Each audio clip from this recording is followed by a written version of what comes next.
Oops. Ladies and gentlemen, Rex Bear, Leak Project, how the heck are you? We have a Jedi with us tonight, Mr. Unicus, the man, the legend, the way of life, Robert Stanley. And we're going to get into a very deep topic. So we're going to keep it a little bit light here at the beginning. But I'm telling you what, folks, things are not what they appear to be. And I know that you're realizing that more and more every single day. Last time Robert was on the show, he literally opened up so many minds and expanded so many paradigms that I really feel it was a good opportunity for people to go deeper than they haven't been before. So the man, the legend, the way of life. And what is the name of today's podcast? Well, the Enki Matrix. Mr. Unicus is going to break it down and explain to us what this really is. So, hey, thanks a lot for coming on the show. The man, the legend, the way of life. How the heck are you? I love it. Love the deal there, man. Awesome. Doing well, Rex. Thanks for having me back on. Oh.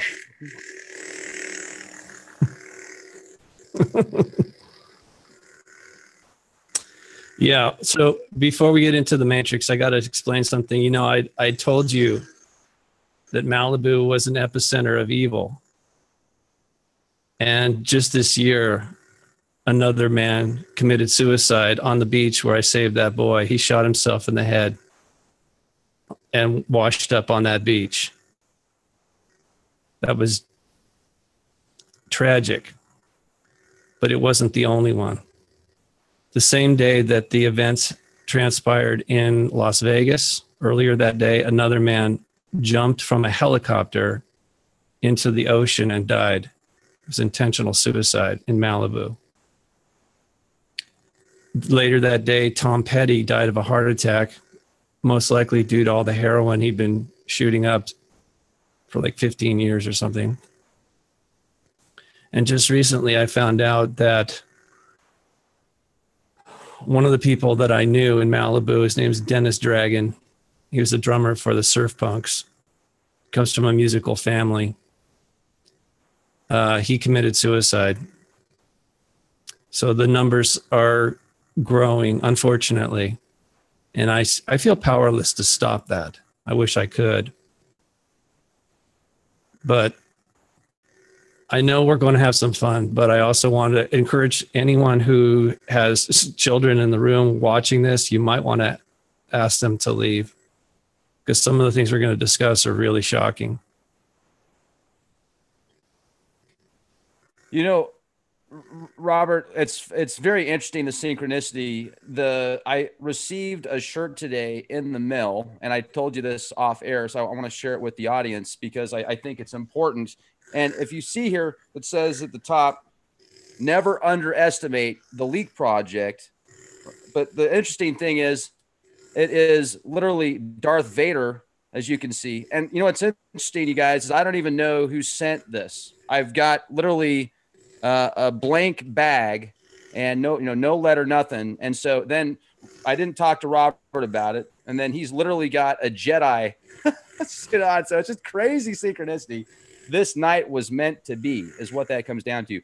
And you know what, Robert? The gremlins are out in full force. So what I mean by that is the internet connection is literally, I barely have a connection here. So if I turn off my video while you're talking, I am still here. That's just the reason why. So we'll have more bandwidth or whatever the deal is. But gremlins like to come out when we get into serious topics. This is an interesting sign right now. So let's go. Let's rock and roll. Unicusmagazine.com, ladies and gentlemen. First, I got to say this.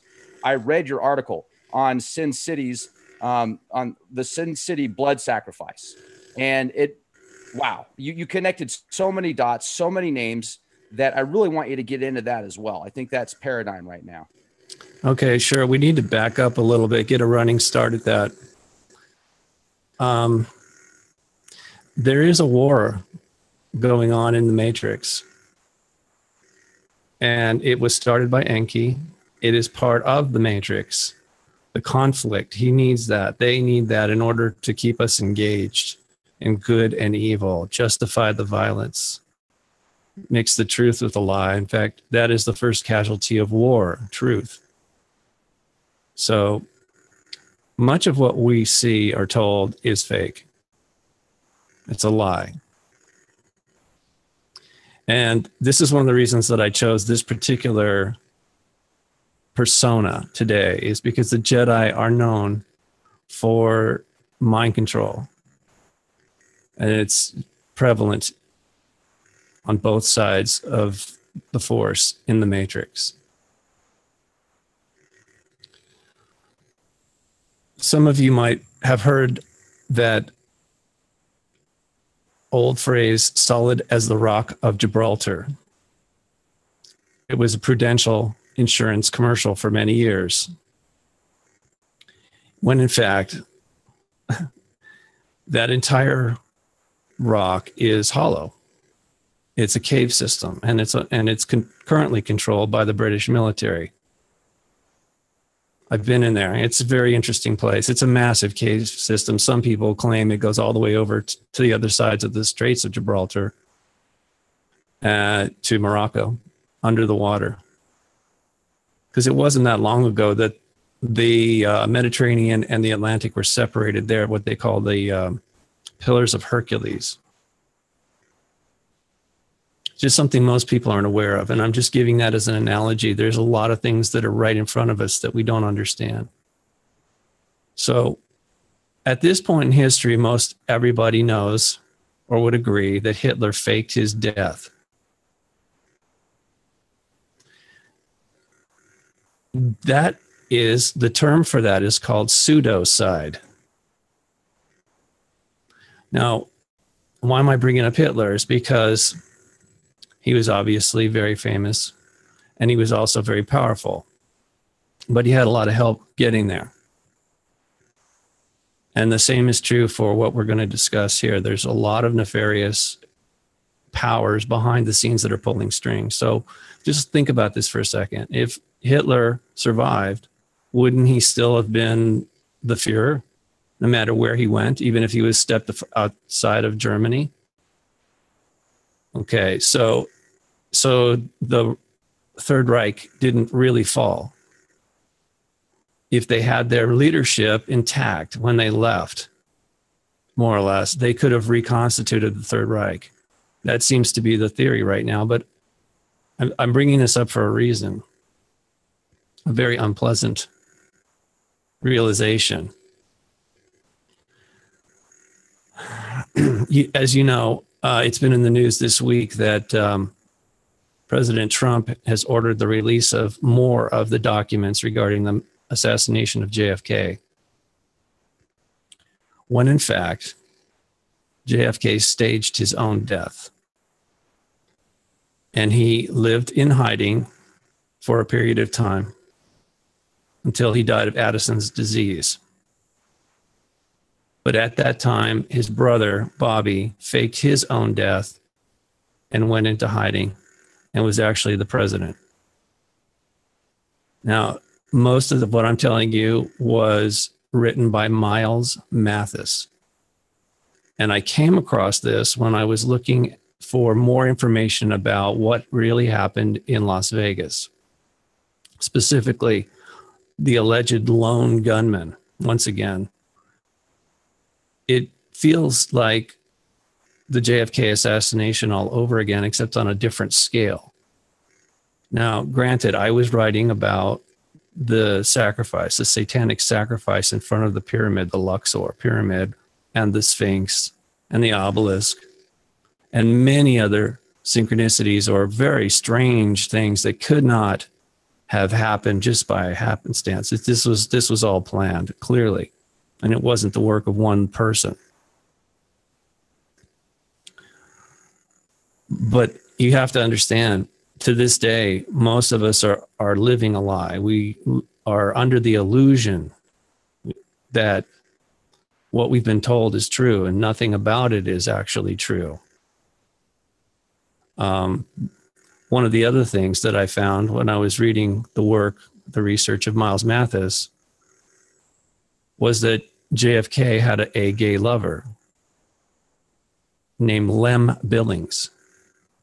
I was very incredulous when I read that at first. And so I looked it up, and it's actually all over the internet. much like there's a whole lot of information about Hitler being gay as well. Now, what does that have to do with anything other than the fact that they were able to keep it a secret for a very long time, and yet it's an open secret? And the reason I'm telling you all this is because you have to bear it in mind when you look at events in this world. They're not always what they appear to be. In fact, most often, the bigger the event, the bigger the lie. I'll give you other examples. The Manson family murders. That some of that actually happened. The LaBianca murders were done by the mafia. That happened the day after the Tate murders occurred at the house of Roman Polanski. However, that was fake. All that was fake. Sharon Tate was not murdered by the Manson family. That was all staged by military intelligence. The reason they did that is because they wanted to shape the public's opinion of the counterculture, so-called communists, the hippies, were a threat in the sense that they were protesting the war. That, again, based on a lie, under Kennedy, the Gulf of Tonkin incident did not happen the way we were told. And that was the justification for us going to war and killing more innocent people. And it's going to continue like that. Okay, this is why I'm sharing all this with you. It's not a history lesson. I'm telling you, it's going to keep repeating itself. And in fact, what is going on is an opportunity. I didn't want to mention this before because I don't want to frighten people, but these kind of events will continue. And the unintended consequences, something they just simply, the Luciferians can't control, is that what they are unintentionally doing is waking up many souls in the matrix by pulling stunts like this, because people are starting to see through it more and more. Now, I didn't just take Miles Mathis' word for the fact that JFK faked it. I looked further to see if anybody else had noticed it. And actually, if you can suspend disbelief and look at the Zapruder film again very carefully, you'll see that not only is it an actor, I think both he and the alleged Jack and Jackie in the limousine are actually actors. And the point where his head explodes, actually, that's a blood pack. That's a Hollywood standard issue blood pack that they were fumbling with to put on his face, head area. It's unbelievable how transparent it all is when you allow yourself to look at it and see through the lie. It's much like if you were watching a magic show and then you've seen the trick and you think it's a good trick until someone comes along and shows you exactly how it was done.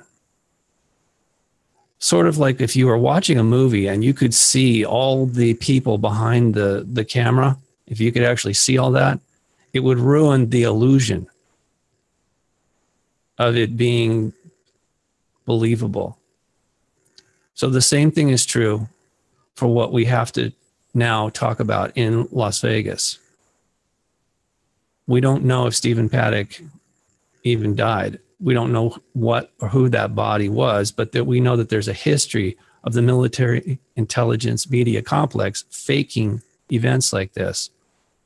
I mean, things got absolutely crazy. And I'll tell you, I've had a hard time digesting all this stuff because I grew up during that period. I was born in late '59. But Marilyn Monroe, that was one of the first of the group to fake her death so that she could have a private life with Joe DiMaggio. JFK obviously followed, but he did it in a much more interesting way. It had to be very public. The thing is, he wasn't dead, so he was still technically president. So there's a whole separate set of laws under the continuity of government. They're extra constitutional. And I'm sure he and his brother knew that. I mean, he and his family are not benevolent. They didn't get to that position of power. I mean, they're one of the 13 Illuminati bloodline families. Essentially, they're Enki's children, direct bloodline. So they have permission to pull stunts like this. And by the way, faking your death is not illegal. It's the aftermath in order to make it stick, to make it believable. Fake death certificates, assumed identities, things like that. That is illegal. So unless you're very wealthy, you're not going to be successful at pseudocide, faking your death and making it stick, because eventually you're going to get caught unless you have the means to do something like that. So again, it was Marilyn Monroe, JFK,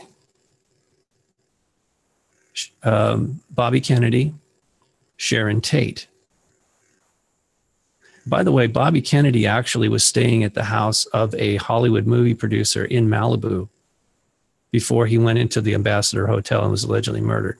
He also met with Sharon Tate and Roman Polanski before he, a couple days before he was allegedly murdered. So he had all these connections. And in case you didn't know it, the Kennedys, Joe Kennedy was part owner in the RKO studios in Hollywood. They definitely knew how to do this kind of thing.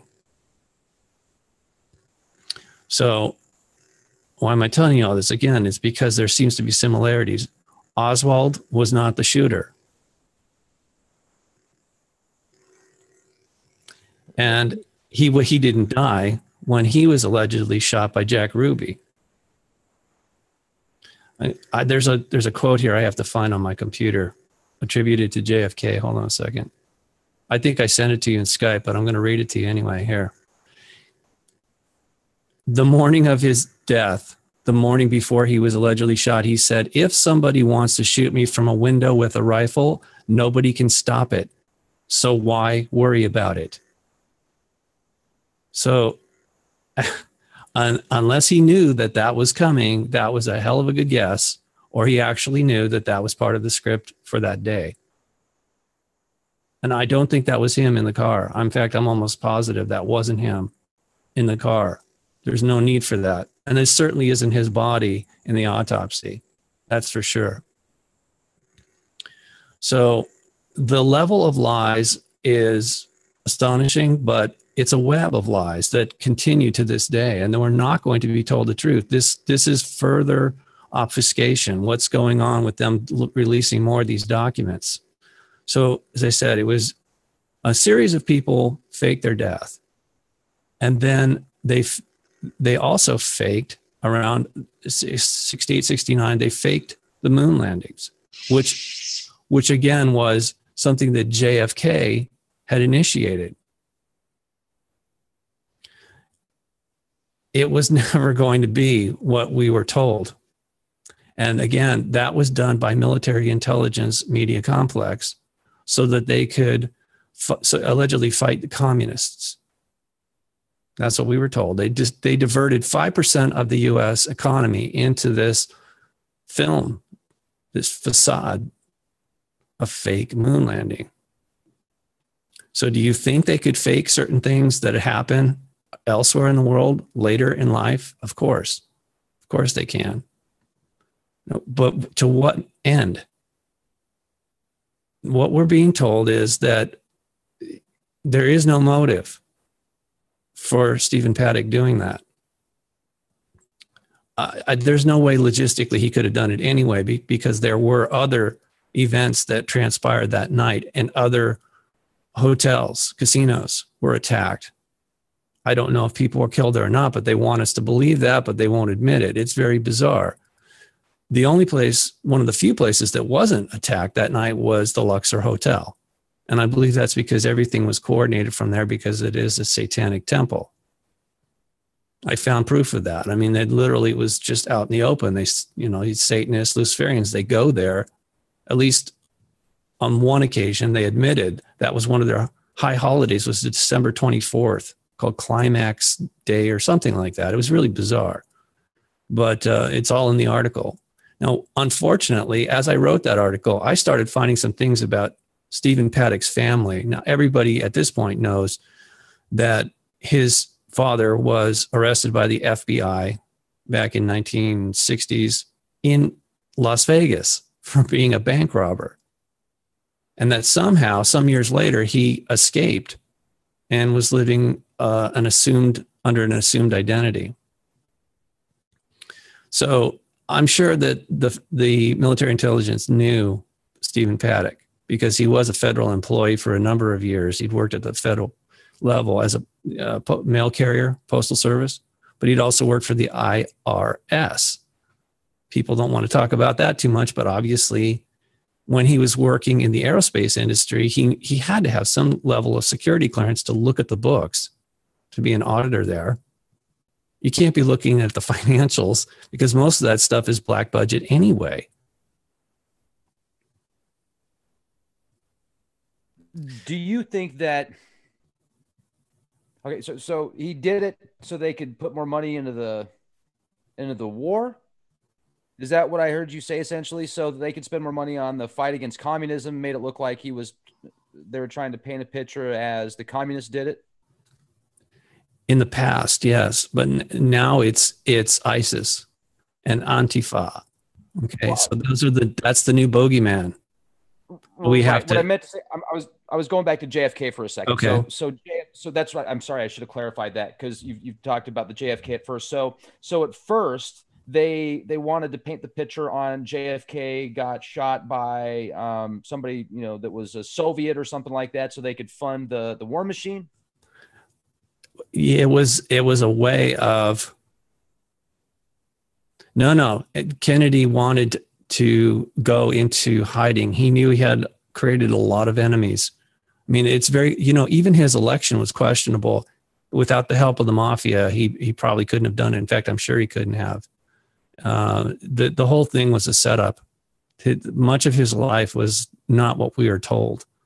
And he really wasn't a good person. And the family, like I said, it's all Illuminati. So they wanted to upset people thinking that it was communist. There was no linkage there. Oswald had gone to the Soviet Union, but he did so because he was a CIA operative and he wasn't killed. When he was shot by Jack Ruby, that was all staged.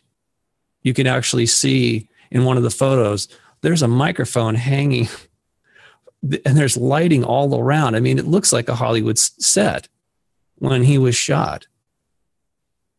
So there's so many things that we have to question now. And I mean, that's what I've been doing. When I started down this path, I didn't even expect to write that article about Sin City, which is, by the way, is another name for Enki. Sin is one of his many titles, the moon god. But the Paddock family, curiously enough, which I sent you, the link to that is, it turns out it looks very much like Stephen's father was related to a colonel in the psychological warfare department at the Pentagon who actually wrote books about psychological warfare that the military had been conducting. I mean, specifically since the start of the Cold War. Obviously, it existed before that as the OSS, but they started the Army started their own psychological warfare department, which, by the way, the author of The Exorcist, William Peter Blatty, he worked for that office prior to writing that book and producing the movie, which is very strange that a writer. Can you hear the jackhammer above me now? Okay, so I if can I had hear. My headphones on, I probably. In any case, if anybody hears that, that's curious. Somebody would start using a jackhammer. In any case, we don't know if Stephen Paddock is dead. I find it very curious that they brought out this alleged hero after the fact named Jesus or Jesus, who was wounded and allegedly slowed things down and saved lives.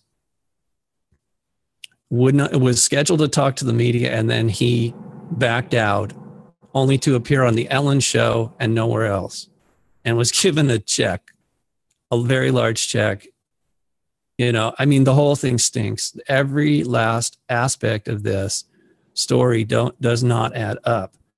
But the other thing about, see, the name paddock, as I was writing this article, I was shocked to find out that paddock actually means corral. It's another name for a corral, which is something that everybody in America is familiar with. That's where you put horses and cattle.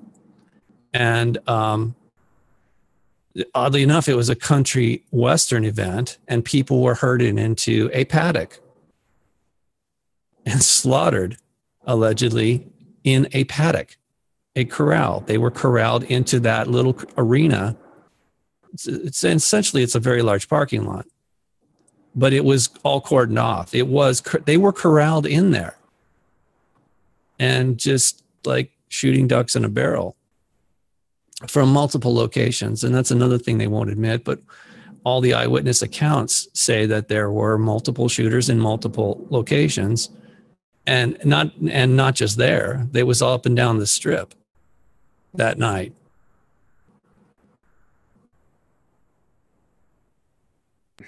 Now, I want to talk for a minute about the article that you put together on Unicus magazine.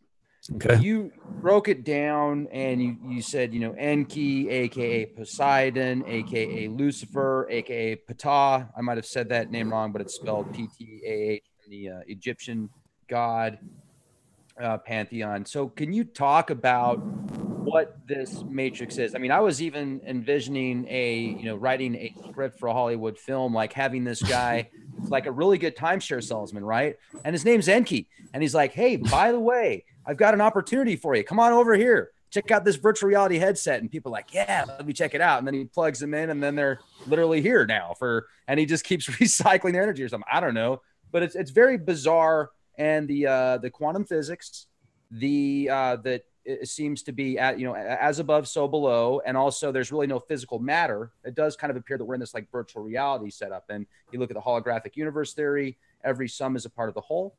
So what is the matrix? And let's talk about Enki and how we got here.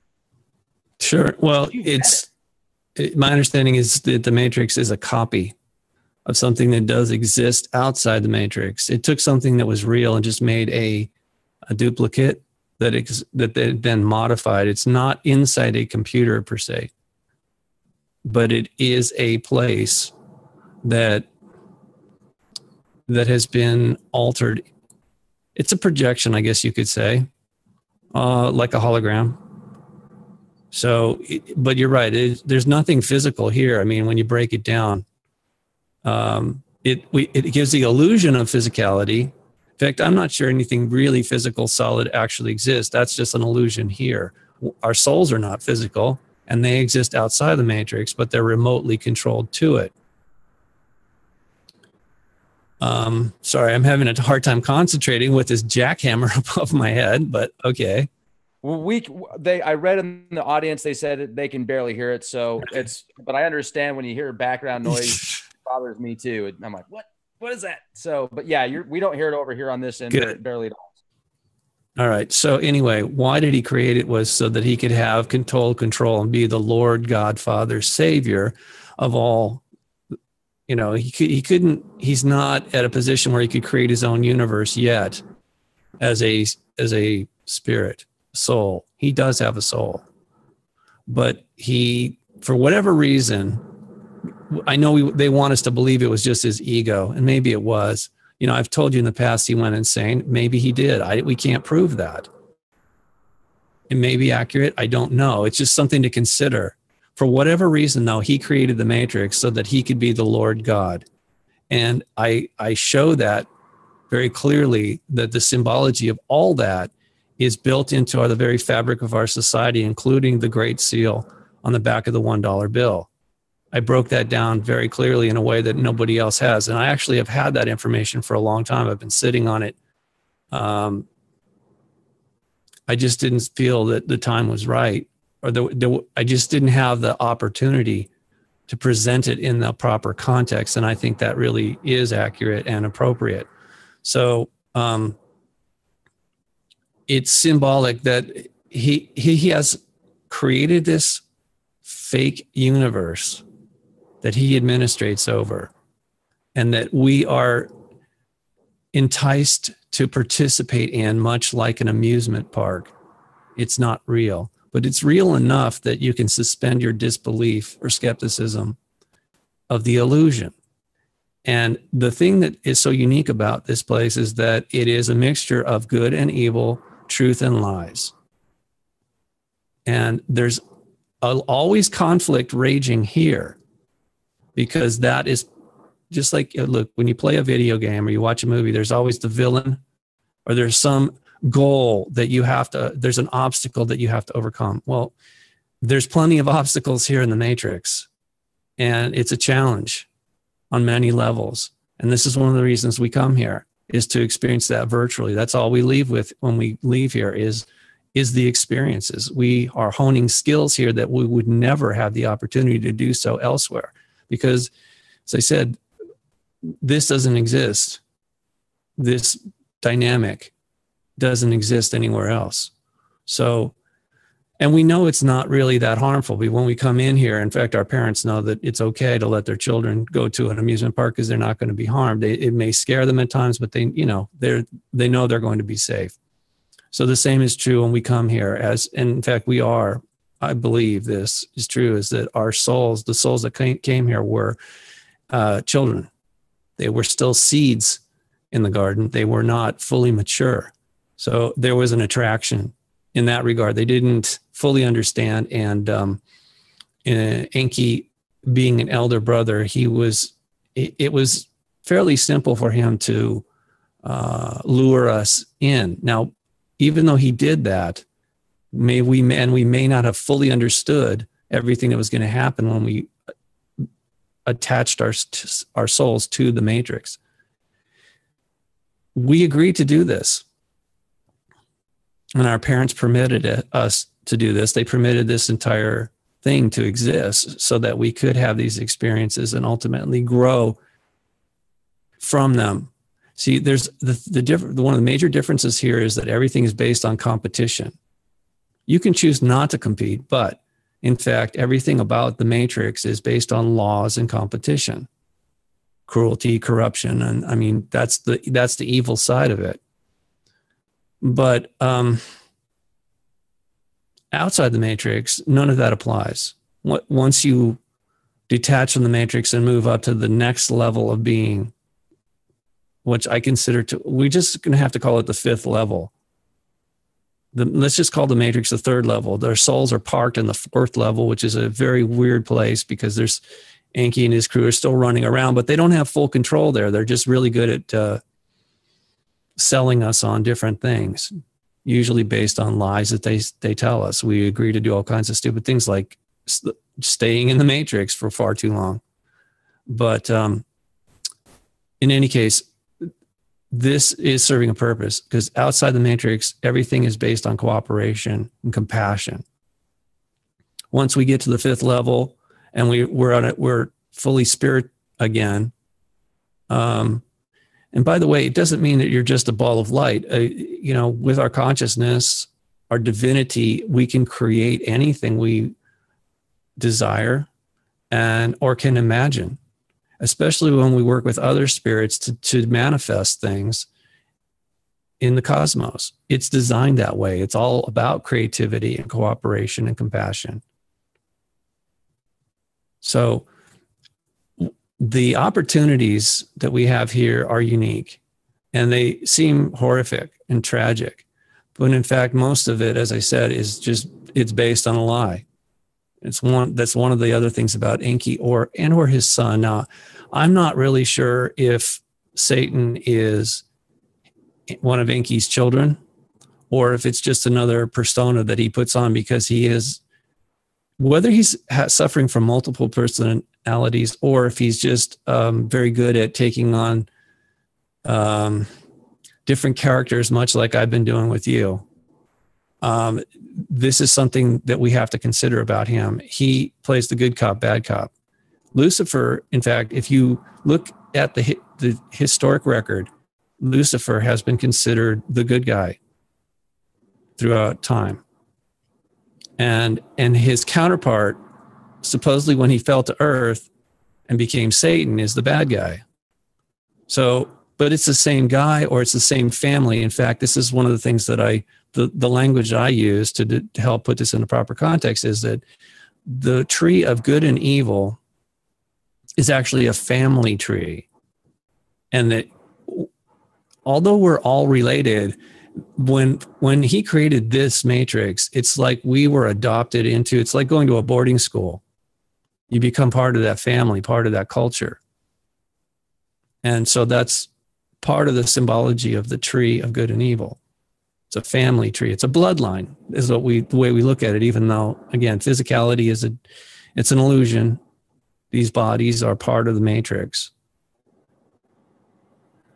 So on the opposite end of the spectrum, the family tree of life, the tree of life and the tree of good and evil are two things that we are told about metaphorically in the Bible through religious teachings.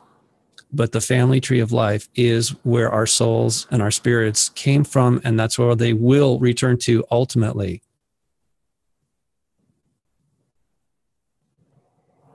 It makes me think of, I've read a lot of the tablets, the Sumerian tablets and creation stories. And one in particular talks about how Enki's mom wakes him up and she's like, hey, the gods are upset because they're working too hard. They need you to do something.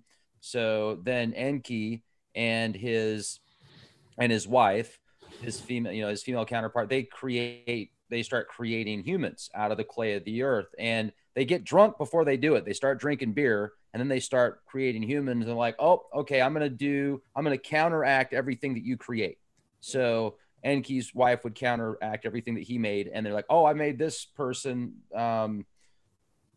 retarded. Oh, I made this person handicapped. Oh, this person can't use the bathroom right. Oh, this person can't eat. And I'm just like, whoa, man. So it's bizarre if you really kind of go deep and you think about some of the Eastern philosophies about how they talk about like the demigods, and then the God level, the human realm, the wandering ghost realm, the animal realm, and then the hell realm, and the different levels and the different archetypes, but they all kind of have that same underlying theme. And then you read the Gnostic stuff, and it talks about how the archons and all the Baoth creates other archons and creates Adam and Eve, and then the serpent gets involved. So it's really hard to comprehend, in my opinion, who is the originator? Is it Enki? Is it Anu? And is that even real? Is it that just metaphor for the heavens? Because the Sumerian stuff, you read through so much of that, and it seems to be metaphoric for the stars and the planets and the astronomical stuff. It's very fascinating. But I do feel there's a divine creator. It just seems like what we're in right now, like you said, it's like a copy of something. Something's not right. Something just seems to be off, and it's getting more non-biological by the day with these artificial intelligence programs that seem to become self-aware. So then can you even call them artificial intelligence anymore once they become self-aware? It's like we're in this, like you said, like this system that is, once again, it's a copy. So let's get into that. That's crazy and incredible at the same time. Well, look, it's designed to confuse us. That's how they control us. It's a prison for our souls, not just our minds. And this is why I prefaced everything we're talking about by illustrating the levels of lies that they tell us that we believe. And those are just some of the lies, these fake deaths that of high level people are just a way of illustrating how they can manipulate things in the matrix. Now, why wouldn't they? That's why they created it. It's very easily controlled by them. But part of the process, the protocol, is order from chaos. It works extremely well. They want us to be very confused and distracted and upset and polarized, divided. Again, it's all about competition and ranking within the legal system that they created, the pyramid. So they can, and more importantly, a matrix is like a grid is what it is, but there's also many levels. I told you this before. It's like a 9-dimensional chess game, but they have to create the adversaries. Just like in a video game, you know, unless you're playing against another human connected to the video game, you're just playing against the computer. And can it create new adversaries, new characters, new landscape? Of course. That's part of the game. It has to challenge us and keep challenging. I mean, think about it. If you master level 1, are you going to keep playing that? No, you're going to move on. It's just you're going to graduate. Just like in school, you know, once you've graduated, you move up a level. So there's many, many different levels. I know this from experience, okay, because every time in the past that I thought I had figured something out, I realized that that was just another level.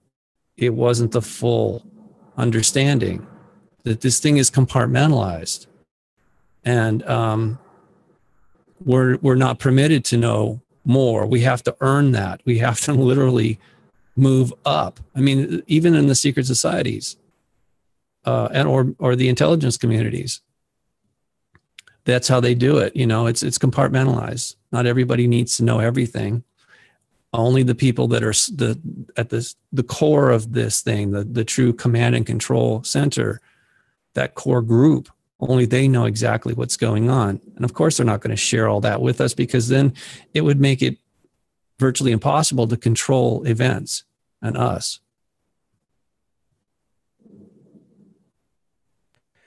I'm looking at your website right now, Unicus Magazine, and first of all, I love your site. Your articles are very well written. This is an email that you break down, and it says, in Satanic calendar, the 24th of December is marked as the day of grand high climax. This lies adjacent to the Christian holiday of Christmas, which is allegedly the day Nazareth was born. So Christmas Eve is essentially the night of grand high climax. During this holiday, we Satanists indulge ourselves in booze, foods, festivals, and sex. It has its name on it, the grand high climax. It simply implies that we need to climax with all our senses of pleasure, food, climax, drink, climax, and orgasm. This holiday is exceptionally important to us, and I hope you guys won't be missing it out. Shut the lights, turn on your candle, or order your favorite alcoholic drink in great quantities. Drink the booze, have passionate sex with your partner, and devour the favorite food of your choice. Repeat and repeat till you feel overwhelmingly exhausted.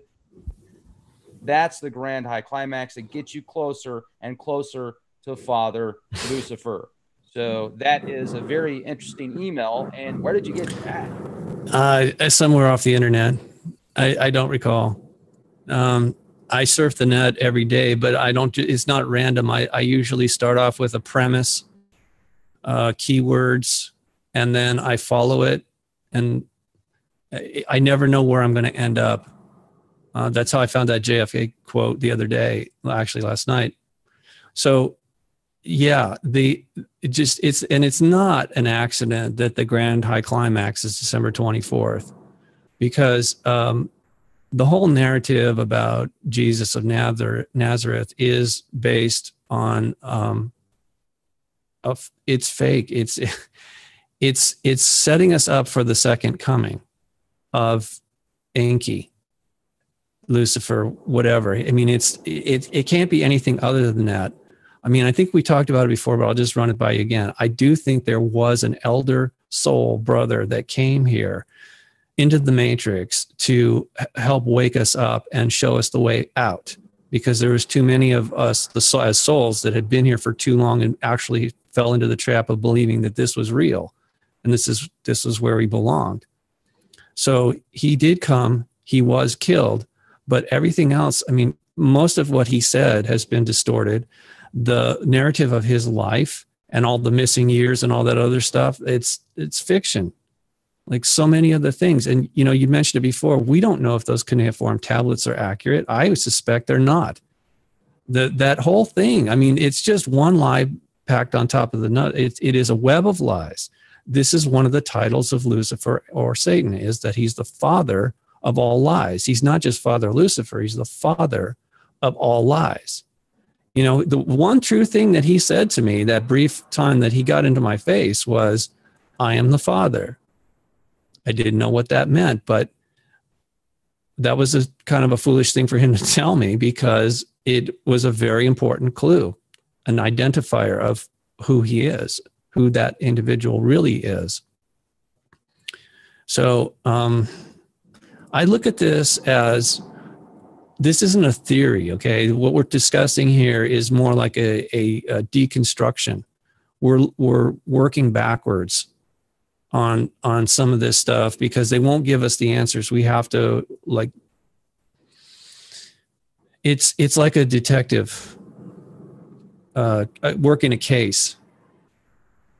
You have to follow a lot of false leads before you can start to get anything real, and then you have to really analyze it and be willing to change your thinking multiple times based on new information. In other words, we can, if we're faced with, somebody tells you 30 different lies, but there's some truth mixed with the lies, much like what's in the Bible, that's truth and lie mixed together. It's a very difficult job to sift through it and untangle it so that you're actually getting to any of the truth that's mixed with the lie. That's a very difficult job, especially when you don't have much help or the proper context. And again, this is all done intentionally. It's a very, very challenging situation for all of us, not just me or you.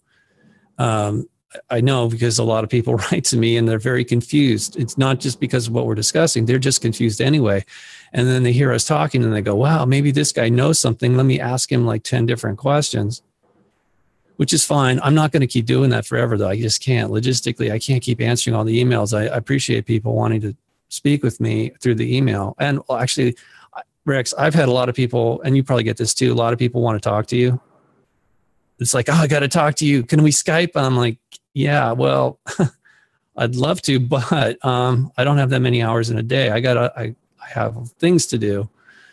So, but I understand people are searching for answers. I get that. I've been that way most of my life. I feel like I'm finally getting to a point now that I understand it better. Really, I see through the facade much better now. And again, part of who I am is that I feel like I'm here to help. And so when I get clues like this, like that's why I wrote that article. I saw as soon as I looked at the pictures of the killing grounds there, the so-called harvest festival where the souls were harvested, I thought, in front of a pyramid, but nobody's talking about the pyramid. The media, once again, was engaging in magic, what's called misdirection. So that's a huge technique that's done by magicians. And it works really well. But the media is involved in this process, and they're wanting everybody to focus on Mandalay Bay, but they don't want us to look at the Luxor pyramid, that massive black pyramid, and all the mind games that are going on. Literally, that's one of the shows there, which you can see in the article. I had no idea until I started writing the article that a guy named Chris Angel, of all things, pretending to be a fallen angel, emulating Lucifer, hovering over the top of the black pyramid, just like the all-seeing eye on the dollar bill. I mean, this is weird. It's like, I know I'm not crazy, but it makes me feel a little nuts being one of the few sane souls in an insane matrix.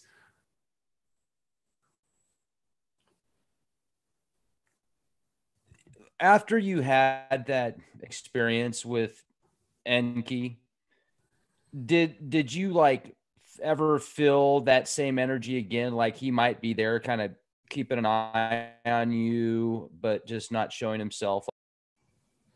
Well, of course. I mean, it's okay. I know it sounds very matter of fact, but it was a few weeks later, I had a very lucid dream. I mean, it was so real. I was in my apartment. For some reason, though, I woke up. It felt like I woke up I was back in my house in Malibu. And I felt like a little kid again. And it was a bright, sunny day. And there I could look around and I knew exactly the location where I was. I was totally aware of my surroundings. I felt like I was home again. And for some reason, I saw something out of the corner of my eye, and I looked up and I saw 3 silver disc-shaped UFOs coming down out of the sky from the east behind the house. And they came flying over the house and were at an angle where they were going to impact the ocean just off the beach there where I grew up at Zuma. And they entered the water. As I was watching this, I was absolutely stunned by that. And then shortly after that, they came back out of the water and went the reverse direction. They were coming out of the water. They changed to a golden color, and they were now coming over the house again, heading back the way they had came. This was some sort of demonstration to me in the dream state or in a spiritual soul realm. Because the matrix, as I said, is, it's connected to the 4th dimension. We kind of shift back and forth between it, oftentimes not knowing which is which. But as they were passing back over, these UFOs are passing over the house, I started yelling down because I was at the top of the driveway, and I started yelling towards the house where my dad had his studio office, because he was a independent freelance artist. I said, Dad, come check this out. Look at the UFOs. And at that moment, there was a flash of light in front of where my dad's studio was. And there was Enki again. The same way. He was wearing the white robe, looking the exact same way, because I was calling my father to come out and look at the UFOs. And then, just like something out of Star Trek, flashlight more like the Q than, I remember how Q could just flash around. Yeah. Oh yeah. It was more like that. It was suddenly it wasn't like a transporter beam where they just sort of materialized. No, it was a flash of white light, and there he was again. I was so shocked to see him, but my impulse was, and I didn't even question, I walked over and I embraced him. I hugged him, and then I woke up. And man, when I woke up, I was so shocked because I didn't know what was going on, but he gave me the impression that he was either a God or he was God the Father. And for some reason, he was taking an interest in me. Now, I admit I was extremely naive. I didn't know better. I wanted to believe that this was somehow connected to what happened with the boy and his grandparents, that somehow I must have done something good, and that this was getting the attention of God or a God. All right. So I was under the illusion that he created, that he was actually there to help me. So yes, of course, after that, when I was in a position where I was, in fact, for many years, decades, when I was in a situation where I was struggling, I would mentally visualize him and connect. I would send a message to him like, I need help with this. Can you help me with that? I'm just clueless about things. In fact, even when I was early on, when I started doing a lot of radio, before I went on a show, I would imagine him in my mind, and I'd say, Father, please help me do your will, on this show to help people. It's really curious, in retrospect. I don't consider myself a Luciferian. I'm not a big fan of this whole process in the Matrix, but I understand it now. And I see how I was being used to some extent, because as I said before, it is good and evil. So my intention was always to be part of the good. I'm not sure I always succeeded in that because, I am human, or at least I play the part of a human here in the Matrix. And there's a lot of temptations when we're here.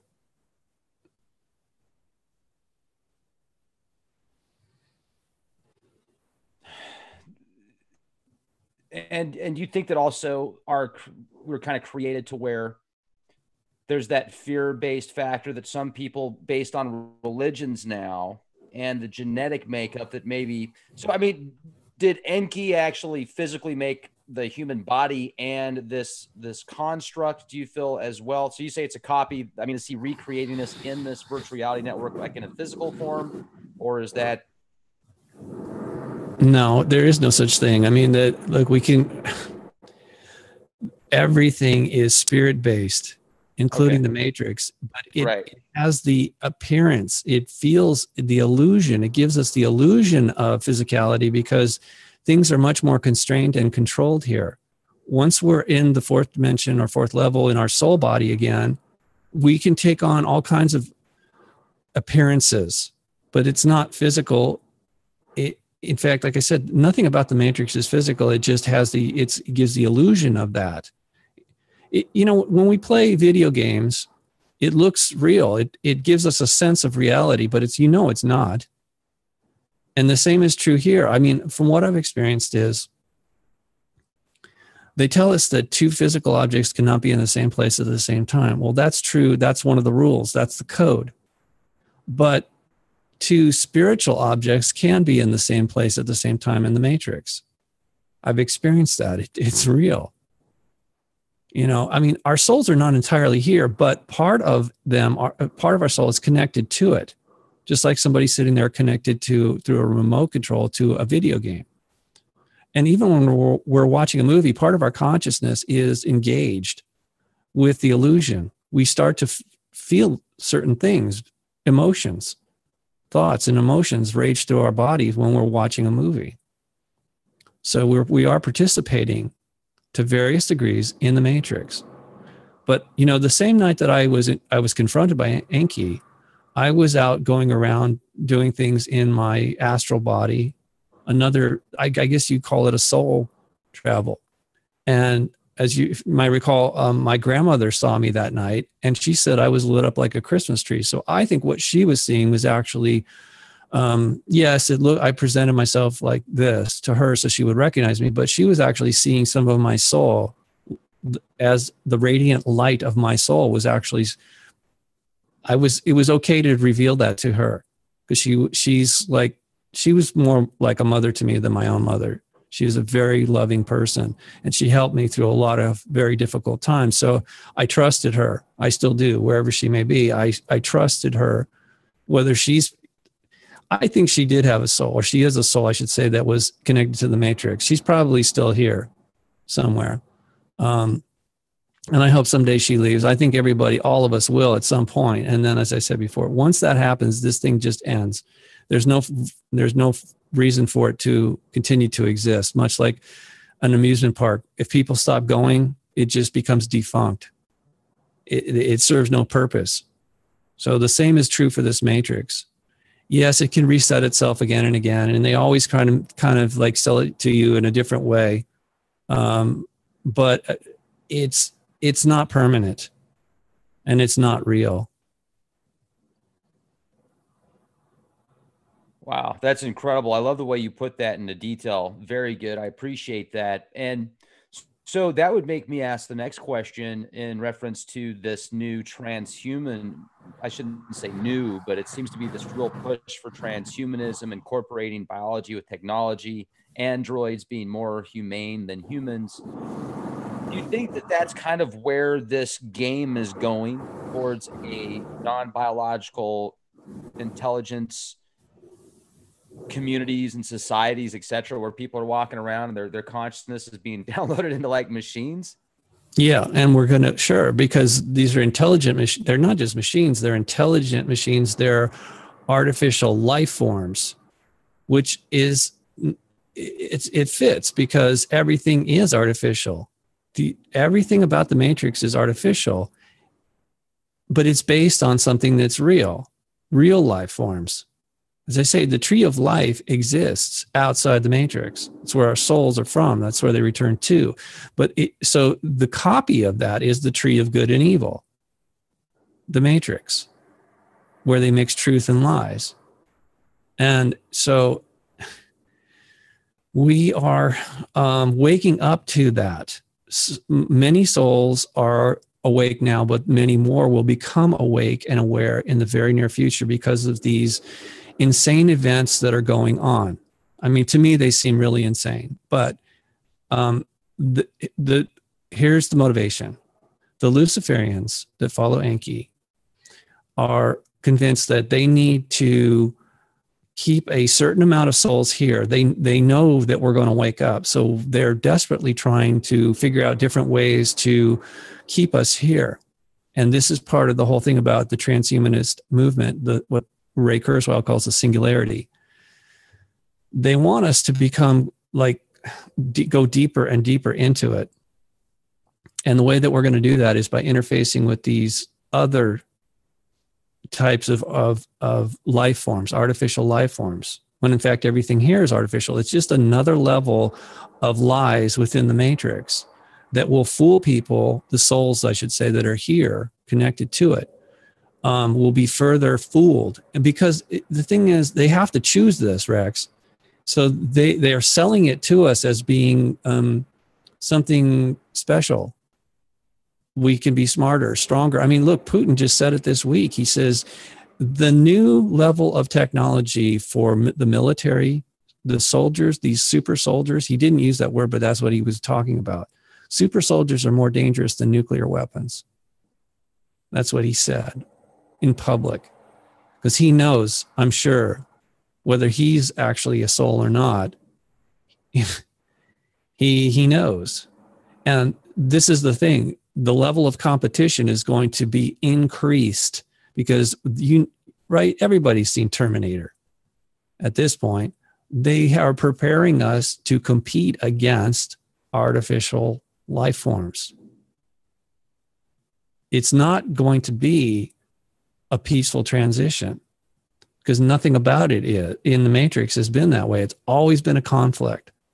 So, and they have to keep refreshing it and making it new and interesting and challenging so that we will be focused on it. Because once people drift away and lose, their attention, there is not focused on being in the Matrix as though it were the only thing.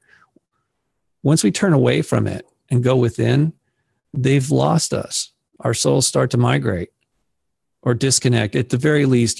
By the way, I want to be very clear because I've had a lot of people emailing me, asking me about suicide. Is that an alternative? Is that a way? Is that a shortcut to get out of here? And it's absolutely no. In fact, I wrote a whole article page after we talked last time. I found some very shocking things that I found was supportive evidence of what we've been discussing. So I put together that article called The Matrix Exit. And it starts off with a summary of what we're discussing here, but more importantly, how does one leave the Matrix safely, permanently? And it isn't suicide. I just want to be very clear with everybody about that. You don't commit suicide because that's guaranteed return ticket in a way that's actually very disadvantageous. We are at a disadvantage. When you come back after you commit suicide, you're put into an infant body and reconnected to the Matrix that way. And probably your parents are just programs. They're not even souls. They're not connected to souls, the so-called family you're around. And so this is done intentionally to keep you here longer, as long as possible. Because as I said before, this is job security to them. They do not, without any people participating, or I should say without any souls being connected to the Matrix, it's going to end. And what Enki and the others do after that, I don't know. I don't really care. That's their problem. So, and I don't think they're going to be punished, by the way. After reading through The Divine Secret Garden by John Pinella, that series of books, very interesting Gnostic teachings, I'm of the opinion that this is not only being permitted, it's serving a purpose, as I illustrated before, that this is a very unique opportunity for us to have experiences that we would never have elsewhere. And so our souls are actually developing skills here, and in a safe way, because it's just a simulation. Yeah, I know it feels bad. I get that part. I know a lot of people feel like they're suffering, or I should say the souls are suffering that are here. And I don't agree with that, because I know we can choose to do otherwise. But if you're never faced with a challenge, how are you going to choose something better? You see, that's part of the process. It's like, look, lifting weights is painful too. It's a challenge, but it builds your muscles. So it's a terrible analogy. I'm sorry, but I'm just trying to help people wrap their minds around this, that all of these horrific events and the lies that we see here in the competition, it is assisting our growth as seeds of light in ways that we could never experience outside the matrix.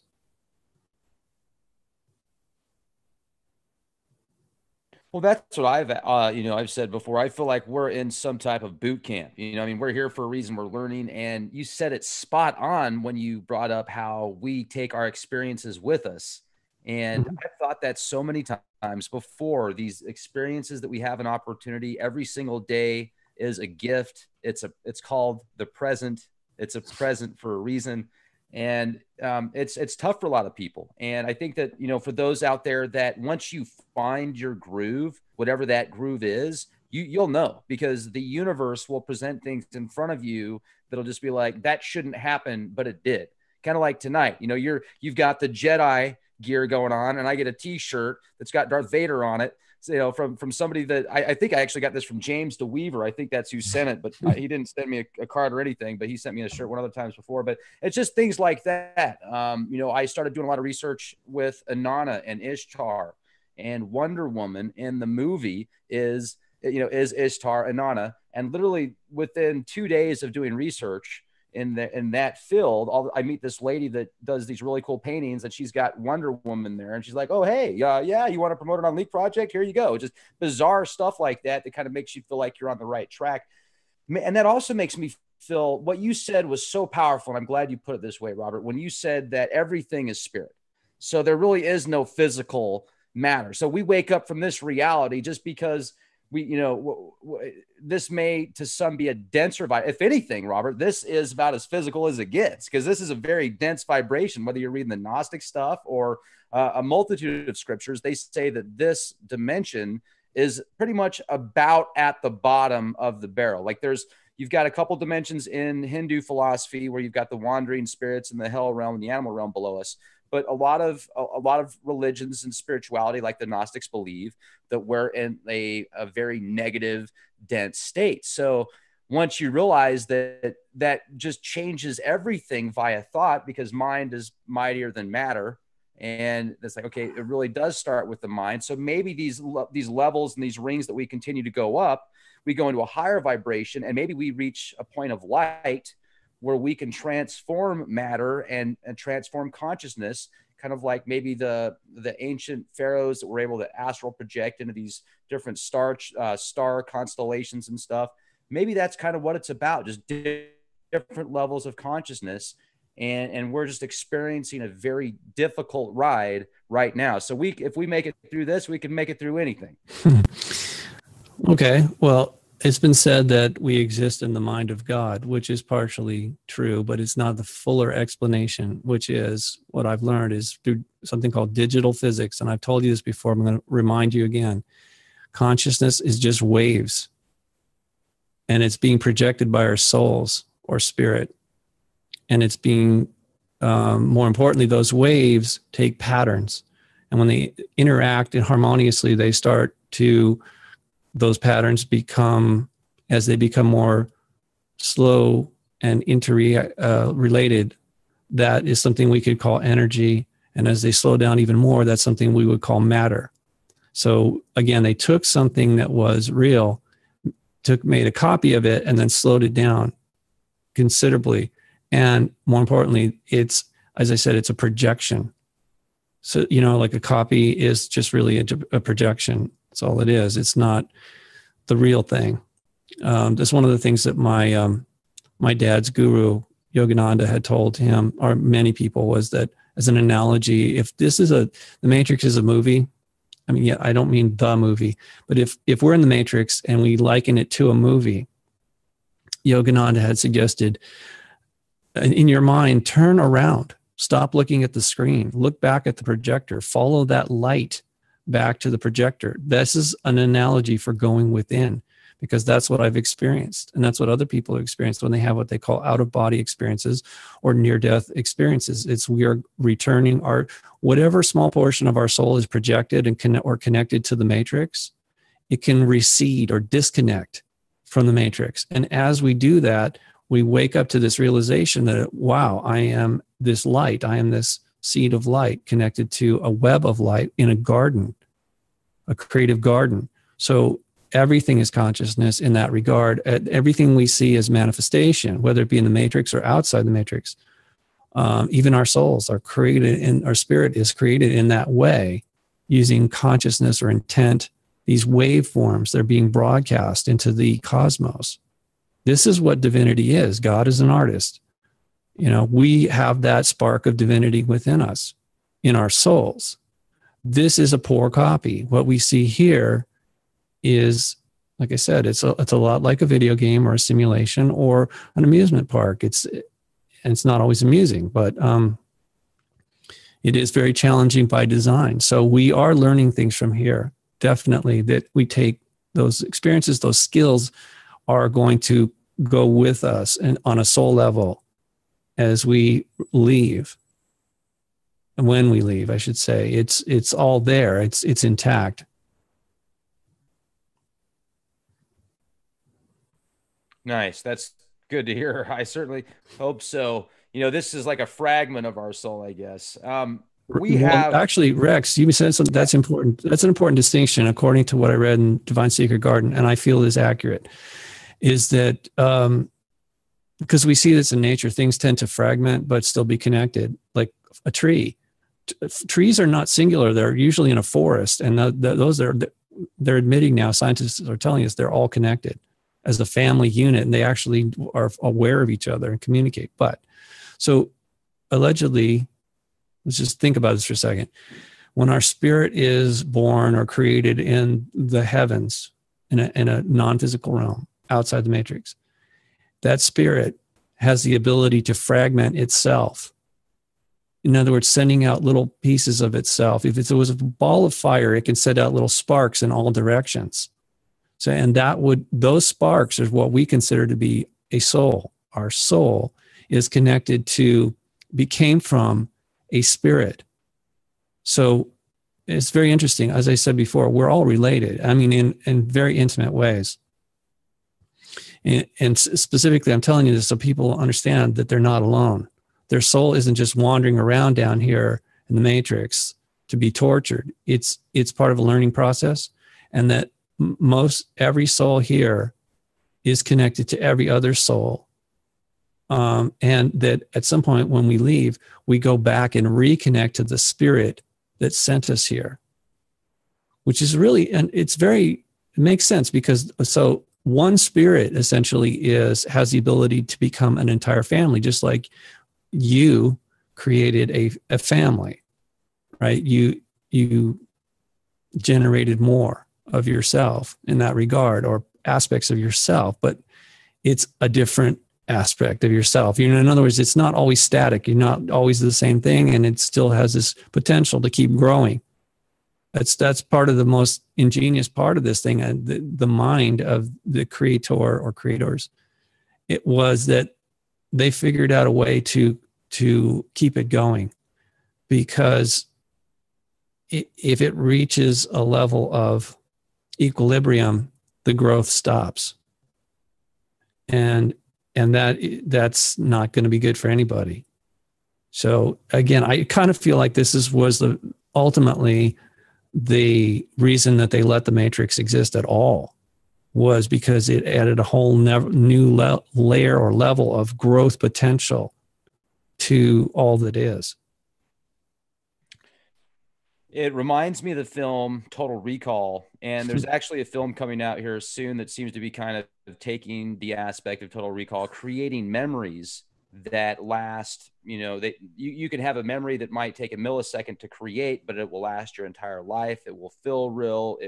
You'll see it, you'll hear it, you'll feel it, you'll taste it. All the senses are there, and it can be created literally in milliseconds, but it can feel like something that happened for a week or a month or a year.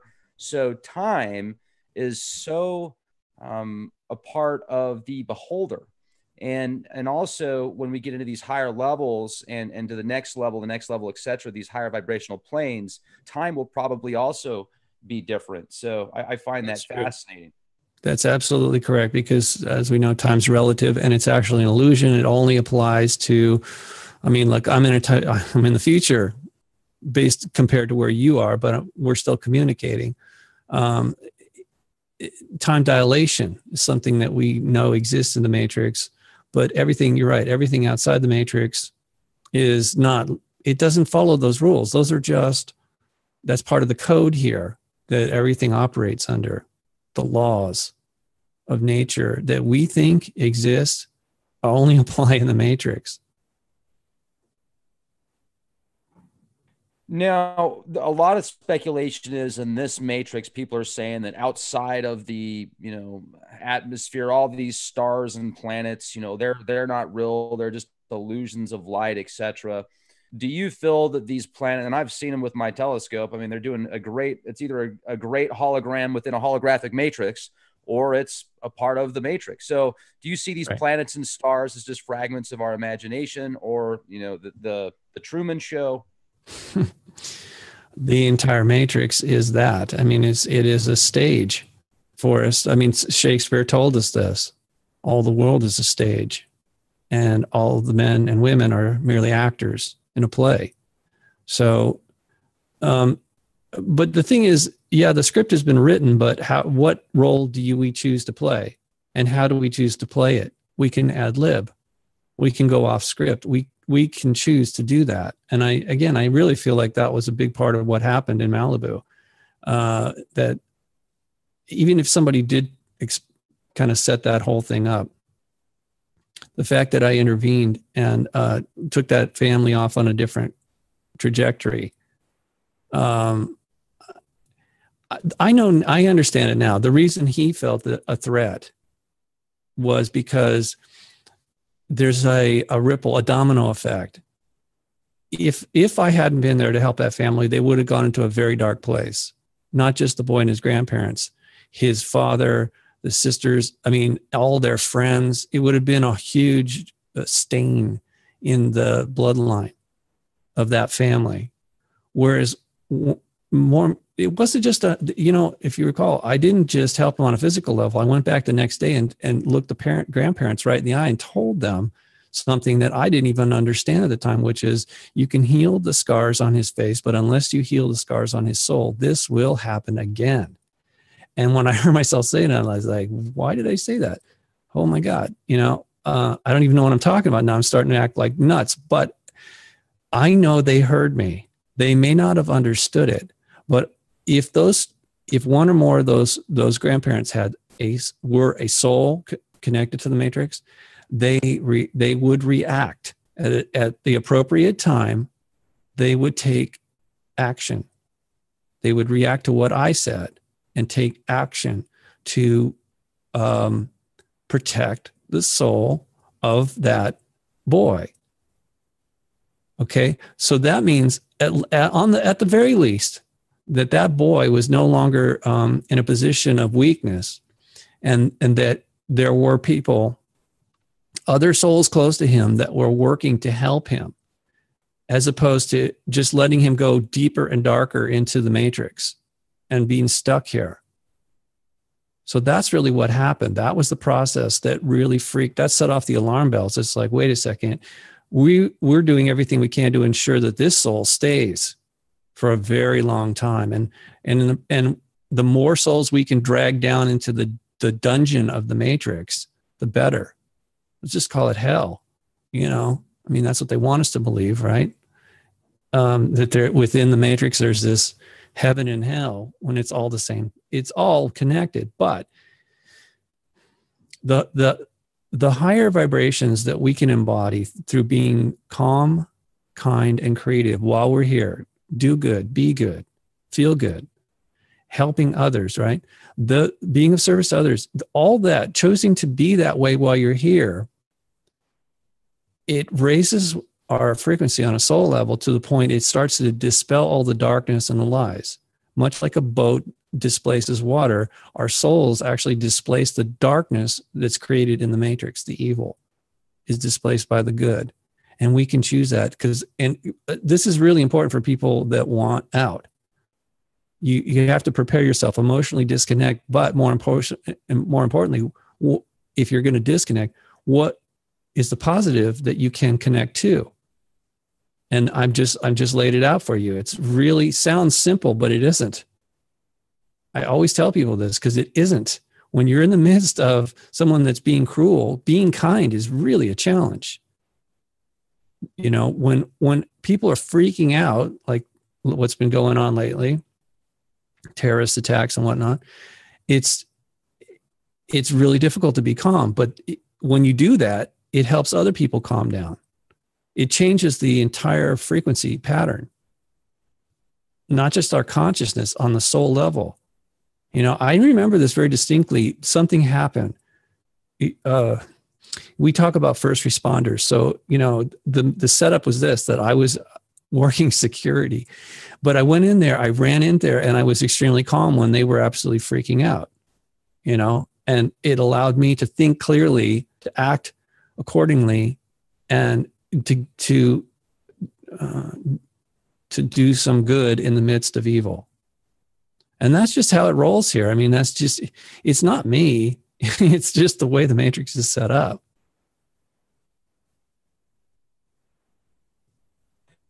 Do you ever get worried that because you explain so much about the parameters outside of this construct that many people seem to be stuck in, do you ever feel like, I don't know, something might happen to prevent you from talking anymore? Yeah, I've felt that way. But I don't dwell on it. I really do believe that there are times when we are helped from outside the matrix. I mean, I know that from experience. It does happen. It's not exactly a violation of the rules, especially when we're asking for help, protection, guidance, whatever. Look, I'm not that big a threat. I'm not really. We talk about this stuff. It's just fine because they know that most of the souls are still sleeping, and that's fine. I'm not going to wake a bunch of them up right now. They're going to wake up. I'm putting this out there because eventually, when they do wake up and they're really groggy and maybe they stumble across this conversation, it's going to help them like really come to some point of clarity, because that's what I was looking for. That's what I've been searching for a very long time. And I feel like I found it. So I'm putting it out there because I know other souls will be assisted by this conversation, this awareness, these insights. It does kind of help them in the process of waking up. But I'm not that big a threat, honestly. And I do feel like I have been guided and protected along the way. I'm not superhuman. I don't claim to have special powers, although the reason I have this costume is because I actually did participate in something earlier this year where I live. And afterwards, people were calling me Master Jedi. And yeah, I don't know. Something compelled me last night as I was thinking about coming back with you that we needed to focus on this because this movie is coming up. The Last Jedi is going to be promoted heavily. They want us to think about the force that is both good and evil. Hey, where have I heard that before? It's the Matrix, okay? It's what it is. Don't expect Hollywood to ever give you all the answers, but they will show you in a way. One of the tricks that they use is to show you the truth mixed with the lies. This is how they do it. It's not just Hollywood, it's religion. It's politics, it's the law, whatever. It's how everything operates.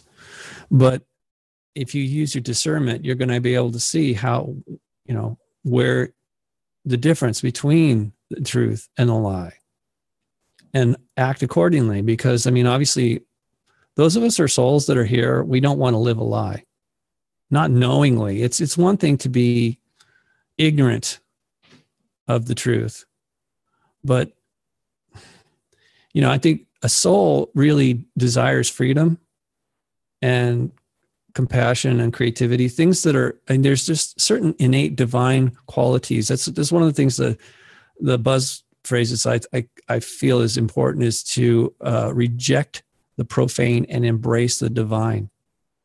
It's a weird phrase, but it came to me as I was writing that article after last time we spoke. It's a concept, you know, and I know this is happening. It's an unintended consequence, but they've run out of things the lies that they can tell us. There's only so many lies that you can think up and tell people here in the Matrix, and it's wearing very thin. The veil is become very thin, and a lot of people are just sick and tired of it. So they see through it, and it's going to be difficult, but not impossible for quite a few of us to get through this. What's coming is it's a script that they've written. Okay, they're going to make it very, very uncomfortable, very difficult for us to exist, and but then of course they're going to come in with the savior that they created in order to fool a certain number of souls. Are going to fall for it entirely. And there's nothing that you or I can do about that, because it's their choice. I was warned of this. And I know I've said this before, but I'm just going to pass it on. Be prepared. There's a lot of souls that are going to fall for this mother of all deceptions, or I should say, the father of all deceptions is the second coming at a time of crisis and he's going to defeat the Antichrist, and, peace will reign for 1,000 years in the Matrix. with an iron fist, or with an iron rod. Under a dictatorship. Yeah. Of dear old dad. And have you been watching the series Lucifer? No, but I watched the series American Gods, and that was very fascinating. No, but haven't seen that one. Have you watched it? No, haven't. Well, I've watched Lucifer. I didn't even know something. American Gods. Oh, you'll love it. Yeah, definitely check it out. I mean, they bring back Odin and a bunch of the older gods and the older gods. There's one episode where they've got a whole bunch of different Jesuses, and they're like, yeah, that's the Jesus from that religion. That's the Jesus from that congregation. And they're different colors, different hairstyles. And the theme of it is kind of that the gods require worship of the humans, and give a little, take a little, So it's very interesting. Tell me the title again. American Gods. American Gods, of course. Yeah, you dig it.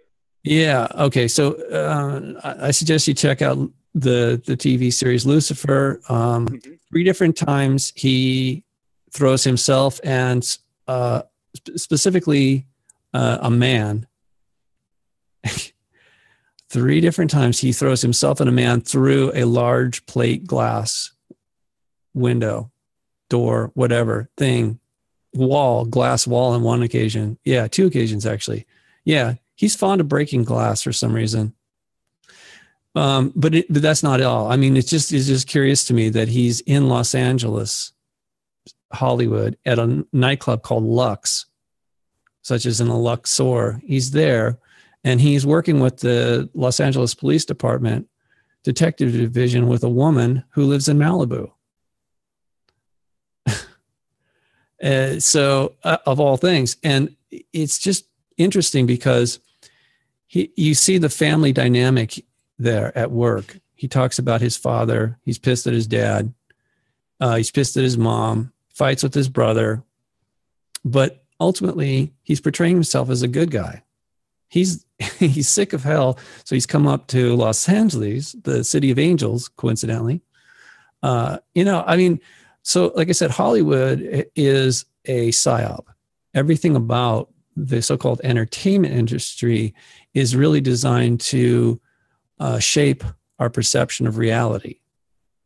And that's why they call it programming. At least with television, they call it programming or a program. I'm watching a program. And in the process, it is programming our thought process. So One of the things that most people have become aware of over time is that the military had their own movie studio in Laurel Canyon called Lookout Mountain, and that this is where they created propaganda films. But they also fabricated all kinds of crazy things, such as I told you, like the Manson murders. And I think they had a hand in the faking the moon landings as well. But Hollywood in general has always been part of the Luciferian agenda. And it was something that the Rockefellers, who are extension of the Rothschilds, who are extension of Lucifer, all of that was connected or is connected still. But as I told you, you can see Hollywood is falling apart. The facade is cracking. It's not just Harvey Weinstein. It's all of it is coming unglued, because it's just time for that to just fall apart. And by extension, Malibu is going to follow. It's going to fall apart. It is falling apart. Has been for some time. It's not the place that I grew up in. And yet, as I told you at the beginning of this conversation, there are people there who are still dying. So it is what it is. And I feel bad for anybody who participates in it, but I also know that it's their choice to do so. Wow, this is incredible. Would you be interested in taking some questions from the audience? I've got. Yeah, that's fine. Okay, fantastic. These are some great questions. And I'd like to thank everybody for listening to this podcast. Thank you, everybody that's in the live chat room. If you have more questions, please make sure to ask. Put Leak Project after so I can see the box. I'll do my best to get to them. And also, I want to give a huge shout out to Virtual Shield. It's a VPN that is awesome. These guys built it from the ground up. And if you want to protect your information from big data spies and every website that you go to, I would definitely check it out. Right now, they're offering a 20% discount. You will see a link in the video description box. Click that link. It will give you the opportunity to get 20% off, and you get like the first 30 days free. So I use the VPN. It's awesome. Check it out. You'll have an opportunity to search big search engines without the censorship. So definitely worth looking into. And plus, kind of like what Robert was talking about earlier, when you want to do research in a lot of these alternative fields, if you don't want certain search engines, with predictive programming algorithms kind of steering you into a different direction, maybe you start looking up directed energy weapons, and then like, no, we want them to start looking up the new movie that's coming out that's going to be about Star Wars. Yeah, that's it. Or, so just kind of things to think about. It's nice to have that opportunity. Plus, it's nice to have your information protected. So click the link, Virtual Shield, 20% discount. That's my shameless plug. You'll thank me later. And also, let's get to the questions now. This is from Light Warrior. What about the targeted individuals being tortured? Okay. Well, we're all being tortured to some extent when we come here. It is good and evil. And it's not funny, because obviously when people go through that, it's really traumatic. But again, it's strengthening. It's just like, allegedly when you break a bone, it heals stronger. So there's some of that going on. But targeted individuals, in my opinion, are they are souls that have been they know that those souls are on the verge of waking up, or maybe they're already awake and they want to get them to go back to sleep and remain in the matrix. So they torment them to the point where, they crack, and ultimately they're just looking for some sort of relief, and ultimately they will be given an answer, and it's probably another lie. And it's, again, from my perspective, it's all designed to keep the souls here as long as possible. Okay. Yeah. Just keep you here as long. Just keep recycling that energy. Keep sucking down that loosh. Okay. This is an interesting question. And what do you feel the main purpose is besides the weather modification of chemtrails? And that question's from Denny. Oh, yeah. Okay. So it isn't just about weather. Everything in the matrix is controlled. It's just another level of fine tuning the controls within the matrix. I'll be really blunt about this. I don't like talking about it, but it's another way of them. They don't like us to astral travel or soul travel. So what it does is it blocks the soul from having any kind of mobility when we detach from the body, when we're sleeping or meditating or whatever. It really confounds that soul. It's like throwing sand in somebody's eyes. It blinds them. And that's the real purpose. It's basically, they can't completely forbid us from astral travel, but they can prohibit it, much like they're doing with, with the airlines. They make it so uncomfortable. It's like you really don't even want to have to go through the process of being searched and x-rayed and all that crap, treated like a criminal. Of course, we still have to get on the airplanes, right? But it's, since you brought it up, yeah, I typically don't like to talk about it unless somebody asks me. Astral travel is, it's prohibited, not entirely restricted, but they had to do that because they know that the more we astral travel or soul travel, whatever you want to call it, and we see things and learn and know things from that level on a experiential level, that it makes it very difficult for them to lie and control us. That's why it's prohibited.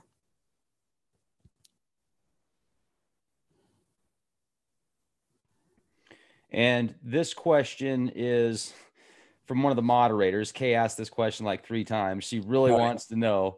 And she also knows that you have not brought this person up in the past. So I think that's why she's asking so many times. And, I'll respect whatever you say. But the question is, what do you think about Thoth? Yeah, I did address that in the second interview with you. He's another one of Enki's children or creations here. And he was a librarian, and he was, instructing humanity. He did write the Book of the Dead. And it was, at some point, for whatever reason, I told you there's a lot of competition. It's not just us. There's, within the higher ranking levels, there's always competition. So allegedly his brother, Marduk, Ra, whatever, Satan, took over, was put into a position of power here. I'm here being Earth. I don't think Earth is not the entire matrix, by the way. I do think there's more to it than just Earth. But so anyway, there was a what do they call it? Sibling rivalry, and that and Thoth was banished, excommunicated, whatever. He was ultimately told he had to leave, and that all his libraries around the world were destroyed or hidden or altered badly. I mean, because it's in the public record. It says right there that he wrote like thousands of books. There's no way that one guy could do that, even if he was a demigod or a god. One person, I don't see how one person could write thousands of books. And they probably were scattered all over the planet. These various, we hear all kinds of rumors about these archives, right? And they weren't, and not just paper, by the way. They were written, a lot of times they were written on stone or metal so that they would have longevity. So, and there's also the rumor that there's a huge archive underneath the Great Pyramid of things that look like CDs, something similar to that. An expedition went in there and allegedly, found that hermetically sealed library. And if it does exist, of course, we're not going to get access to it. And even still, I don't know why. It may be, if you think of the Matrix as being run like a corporation, it's possible that they were archiving minutes of meetings between the various staff on an administrative level. It's possible that, because I know that happens in corporations all the time, in factories. I see that in the work that I do. The factories, they have to have, they keep records of the meetings that they hold. So basically to keep everybody on the same page and make sure that things are going the way that it's intended. So that may be another reason why. In fact, I know that the writings of Thoth were not meant for general public. You understand that even to this day that most people are illiterate on this planet. So, and yeah, they are. And even the people that are literate are not fully literate. They're just functionally literate or illiterate. And it's like they can function in society without being fully literate. There's levels to it. It's like anything else. So I do feel like those libraries are not something that we're supposed to access anyway. And I also feel like, again, because there's a conflict between good and evil, you could say that Thoth was good and had good intentions, whereas his brother Ra was and is evil and has very ill intentions. But it's not surprising. I mean, to me, that kind of makes sense. Why did you ask? Well, I mean, somebody asked the question, and I mean, why do you think they asked the question again? I mean, what is the fascination with them? Okay, I'll tell you what the fascination is. I feel, at least for me personally, because I find that throughout the readings that I've done on Thoth, for example, I've read the Emerald Tablets of Thoth, the Emerald Tablets of Thoth, and I feel like I don't really necessarily believe they are 300,000 years old or from Atlantis. They could be. They very well could be, but they're just so deep. And they resonate with me at so many different levels. And when he talks about the serpents that feed through blood rituals and feeds through people in high positions of power, and they can't work without us, and how they travel through angles and not circles, and how if you want to avoid them, even in the next level, when you go to the next side, you will still have to deal with them, and they hide in certain angles. And he talks about the light beyond the great abyss. There's an artificial light. Then if you can make it through that, then you have to go through this crazy abyss. And then there's the real light, which very few people make it to. And then plus the persona I feel that's behind Thoth. You know, he's the bringer of writings and magic and astrology and astronomy, I should say. And just there's a lot of energy kind of linked to Thoth. So I think that's why. And that would be my guess why a lot of people, that's why I'm fascinated with him. But, you know, another question, or did you want to respond to that? I would just caution you that anything that's attributed to him at this point in time, much like I told you about Jesus, I think it's been perverted or distorted intentionally, and we have to be very careful. Even if it is originally his work that you're reading, I think that it has been altered. You just got to keep that in mind, because everything about the Matrix is designed that way. Okay. Yeah, I appreciate that. And, you know, that's one thing also about me personally, because I've been reading through those tablets, and the more I read through them, the more I'm like, okay, well, maybe this tablet wasn't even manipulated, but who wrote it?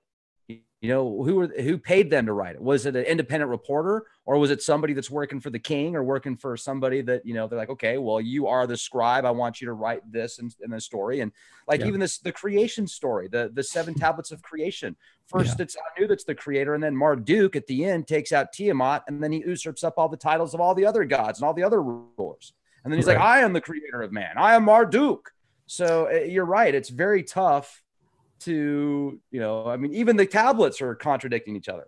Yes, by design. I told you everything here is conflicted and confusing so that it can control us or our perception of so-called reality. And ultimately, you can't come to a conclusion when everything is divided and distorted like that. You know, that was my biggest struggle, was trying to find some clarity to put things in the proper context. But if you're faced with all this chaos and confusion, it's really hard, really hard. And that's one of the reasons that, you know, the way I talk about things has evolved just in the brief time that you and I have been talking. I don't believe that narrative any longer about him coming from Orion, or if he did, that's irrelevant. You know, when we look up in the sky at night, that's not Orion. That's part of the Matrix. His family, no, I don't think his family was the abusers. I don't think that he's even connected to them anymore. Once he created the Matrix, his own little fake universe, that whole nonsense about there being this raging conflict with Enlil versus Enki, that's nonsense. It's just Enki always has been Enki, and he creates these little straw men that he, you know, fights with. It's like I said, it's a video game in that regard, or a movie. You've got to have the antagonist and the protagonist, and they duel to the end of the storyline until there's some resolution.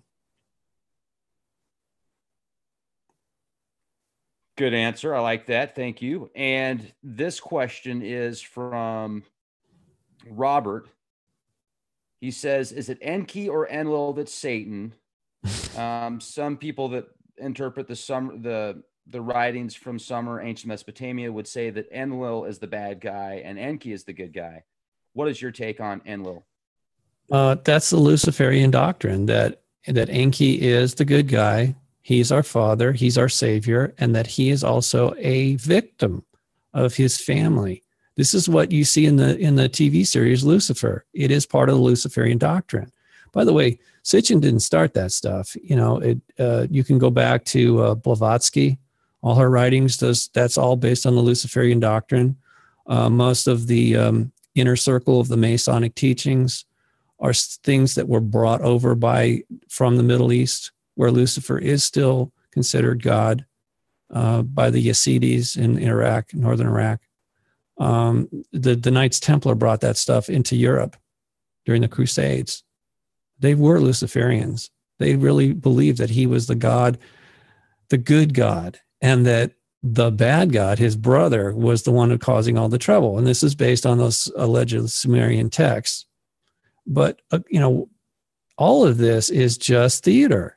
If you take what Shakespeare said, by the way, Sir Francis Bacon probably was Shakespeare. And he was the primary editor of the King James Bible, but he didn't actually do the editing. He had a team of people that were literate that were writing, that he oversaw the writing of the King James Bible. So he was the chief editor, but he didn't actually do all the work. He just oversaw the editing of that particular book or compilation of books. It's a script for us to follow. And this is what I was cautioning you before. Anything that's in the public arena like that has been altered for our consumption. It's been sanctioned. It's not going to expose the Matrix. It's not designed to do that. If anything, you have to be cautious because it's probably designed to entrap us and keep us here. You know, real quick, somebody asked me, they said, why do you have a book by Aleister Crowley? And this book is called Four, and it's a compilation of 4 books. He called it his magnum opus. And one of the books in here is called The Book of the Law, which he supposedly did like automatic writing and was able to literally go into some type of mindset where he was able to write via automatic. And it starts off all nice and happy, and it ends up all mean and like, whoa, and like the gods rule. And if you were born of noble lineage, then you're good. But if you were born a peasant, then you should stay a peasant. And woe is good, and we are woe gods. And it says, you know, they're going to pluck the eyeballs out of Muhammad and Jesus. And I mean, it goes off at the end of that book. But you know what? If you read through this, I mean, it's frightening. And a lot of it I still don't understand. But it's interesting to know the minds of those that sculpted society. And much of Hollywood, much of society and the entertainment industry was influenced by Aleister Crowley and the work that he did. So that's why I have the book, because I wanted to research and know what the mind was like for Aleister Crowley. And you know what? There's a very frightening part in this book that talks about blood rituals. And it talks about how he would actually take blood from children, and the most powerful blood was the blood of a male child. And once again, that makes you think about these blood rituals and these sacrifices and these things that are going on today. It's like Cabin in the Woods, meet the new boss, same as the old boss. Yeah. Yeah, it's true. And I mean, Crowley was not just a Satanist and created his own secret society, but he was also working with the British government the entire time. He was just a pawn, another pawn within Enki's matrix. So, and he did influence a lot of people, but specifically was Jack Parsons, who was JPL and the NASA program. But he also influenced, what's his name? L. Ron Hubbard. I'm trying to think. It was not Lawrence. It was Hubbard. He has a weird name. God, he has a really weird. Yeah, but the L stands for something really. Oh God, it's a French name. Probably. No, it's true. He has a very Luciferian side to him if you look into it. Anyway, it's a very, very obscure French name. Lafayette, I believe. I think that was it, Lafayette, Ron Hubbard. But yeah, and Hubbard was military guy. I'm originally. You were correct. Okay. So, yeah, Crowley was definitely in Los Angeles, Pasadena for a while, had connections to not only the music industry, but movies. And his tarot deck has influenced a lot of people. And he claimed to have based that on a lot of teachings from Thoth.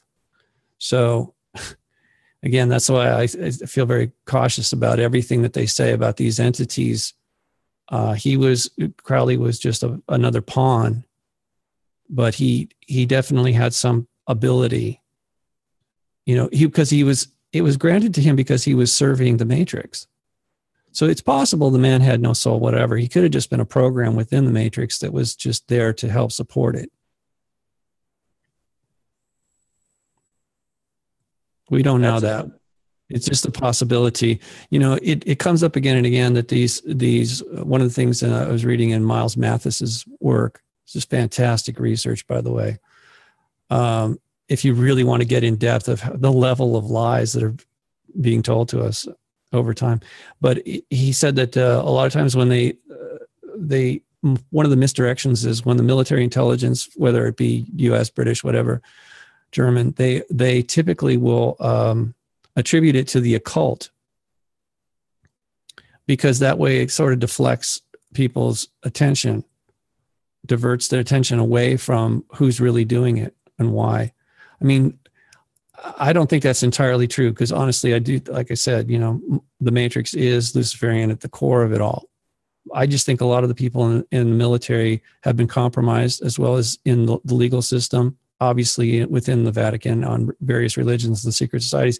Ultimately, it all comes down to that. Lucifer is the god of this world, meaning the Matrix. And I break that down. I show it very clearly in the article called Sacrifice in Sin City. What did I call it? Satanic Sacrifice in Sin City. Weird. I like alliterations, but that one was a little over the top. But it also just worked.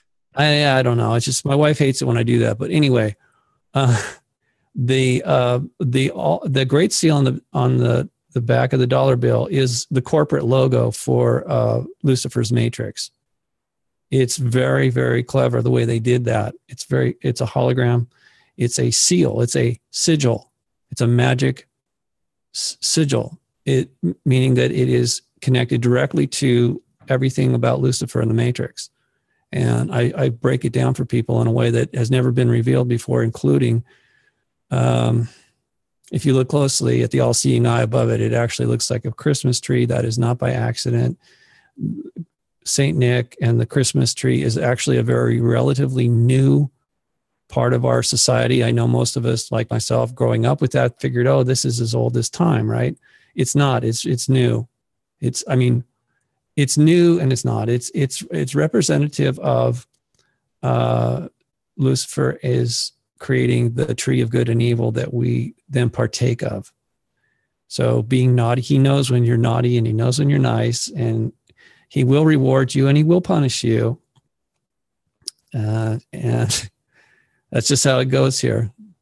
But yes, and it just so coincidentally, the so-called birth of Christ and that high holiday of the Luciferians coincide.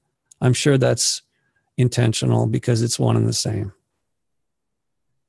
Well, I can tell you this, whether or not, I don't know how much validation there is in this. I'm going to go back to a Mesopotamian tablet, but this kind of confirms what you're saying about they don't tell us the truth with the dates, the birth dates. So Easter is the worshiping of Ishtar, Right. Ishtar, Inanna.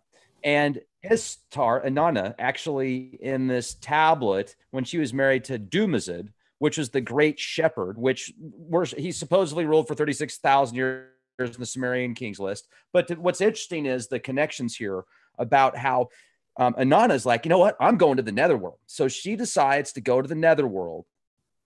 And when she goes there, the Anuna gods put her up on a hook. So she dies in the underworld when she was trying to obtain these powers. So who brings her back? Well, Lucifer, aka Enki, brings her back from the underworld because her mistress asks her to. Because she asks her mistress, she goes, "Okay, if Enlil won't bring me back from the netherworld, have Enki do it." Enlil said, "No, I'm not doing it." So Enki does it. And another thing that this lady does, this mistress that brings Inanna back or goes to Enki and asks for her to bring her back, is she goes to him as she like lashes herself, cuts herself all over her body, kind of like the flagelline that you see today where people will sit there and cut themselves that one day of the year and worship God. And so these old tablets talk about how Inanna goes to the netherworld and then she comes back. But when she comes back, the Anuna gods say, you know what? You need to pay the piper. You need to give us someone to take your place. So she sees her hairdresser. She's like, no, I can't give up my hairdresser. And then she sees somebody else that she likes. She's like, no, I can't give up that person. Then she gets to her throne and she sees Dumazid, her husband, and he's all happy that she's gone. At least that's kind of how the story makes it look to be. And she's like, you know what? Take him.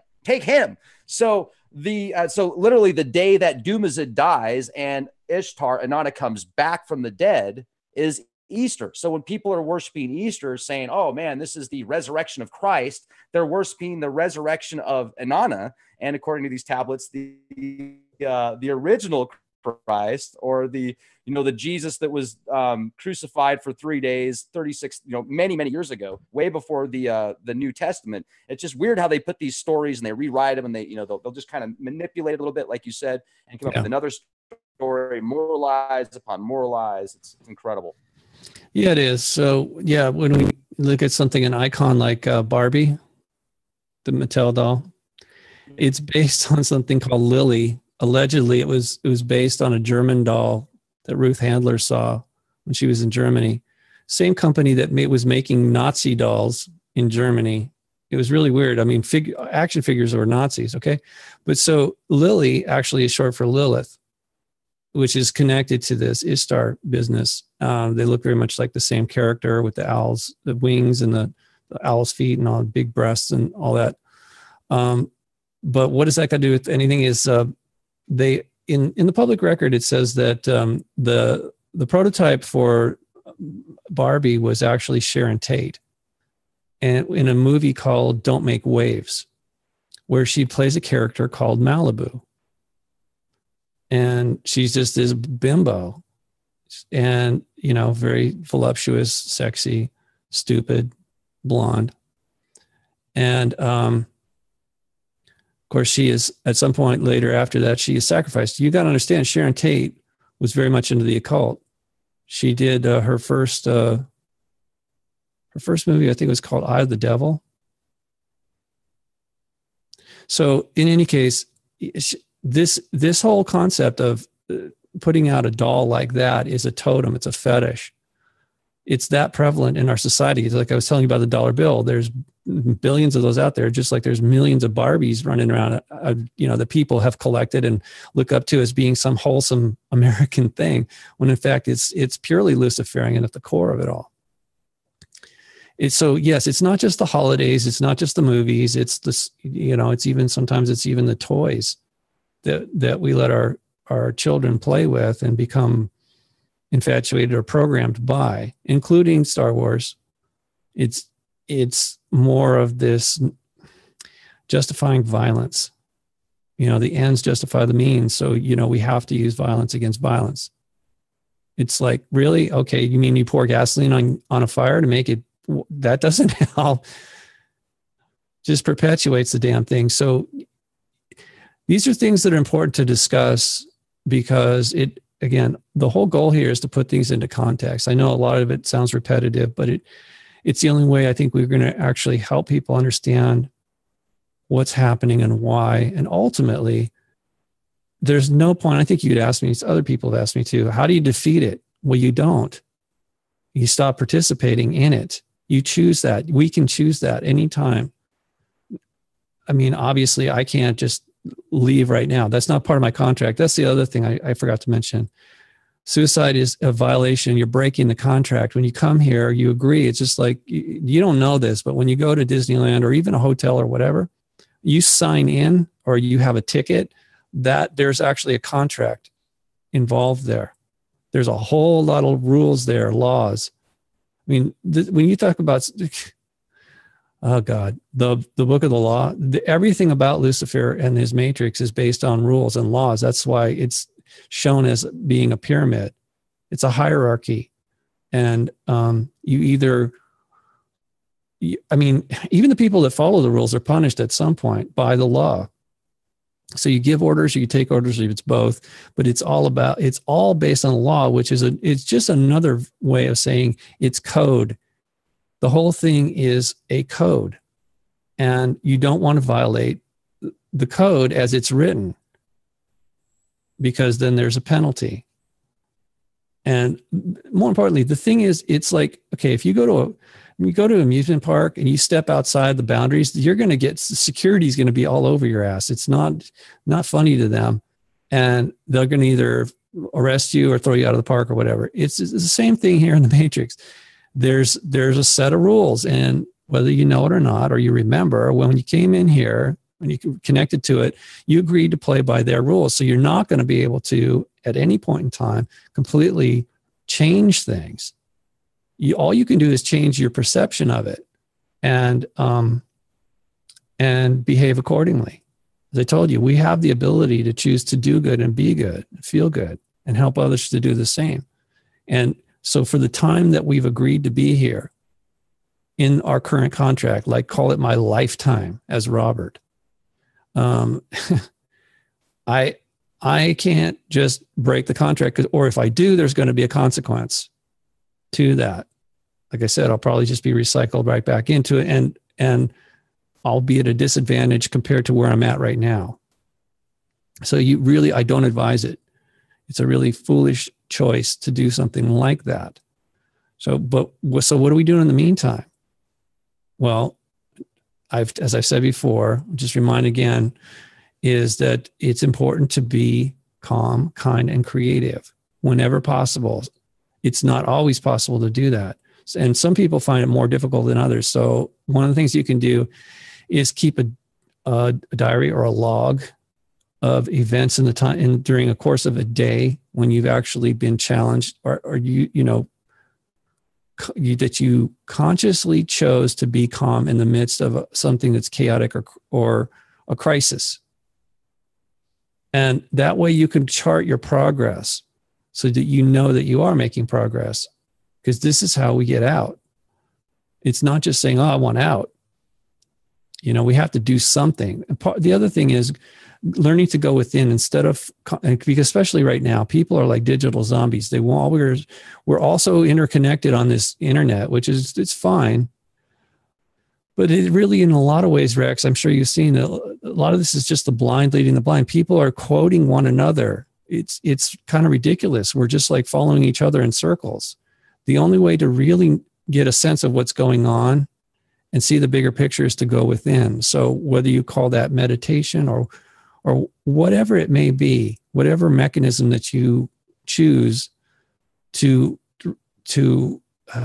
turn around, like I said, just stop watching the movie, follow the light back into the projector, disconnect. You can't fully disconnect. We're not allowed to do that, but not yet, not until our time is up, till my lifetime is up. But in the meantime, what I can do is focus on the truth, which is I am a soul that exists outside the matrix. I don't have to be evil. Just because I'm in a land of good and evil doesn't mean I still have a choice. I can participate any way I want to. They can't force me to be evil. I have to choose that. I don't have to be miserable. I can choose to be that. If I start to believe all the lies they're telling me, I am going to be extremely miserable. Everybody falls into that trap. It's just like, it seems so incomprehensible, the cruelty and the insanity and the corruption, etc. If I focus on that, it's going to drag me down. And it's like adding too much weight to a boat. At some point it's going to get swamped. It's going to sink. Whereas if I just toss out, they say, okay, so if I've got too much crap in my boat and I want it to float, what do? I just toss it overboard. And this is not the best analogy, but I'm just trying to give people something to work with, something to visualize in their mind, that we have that ability. It's our right.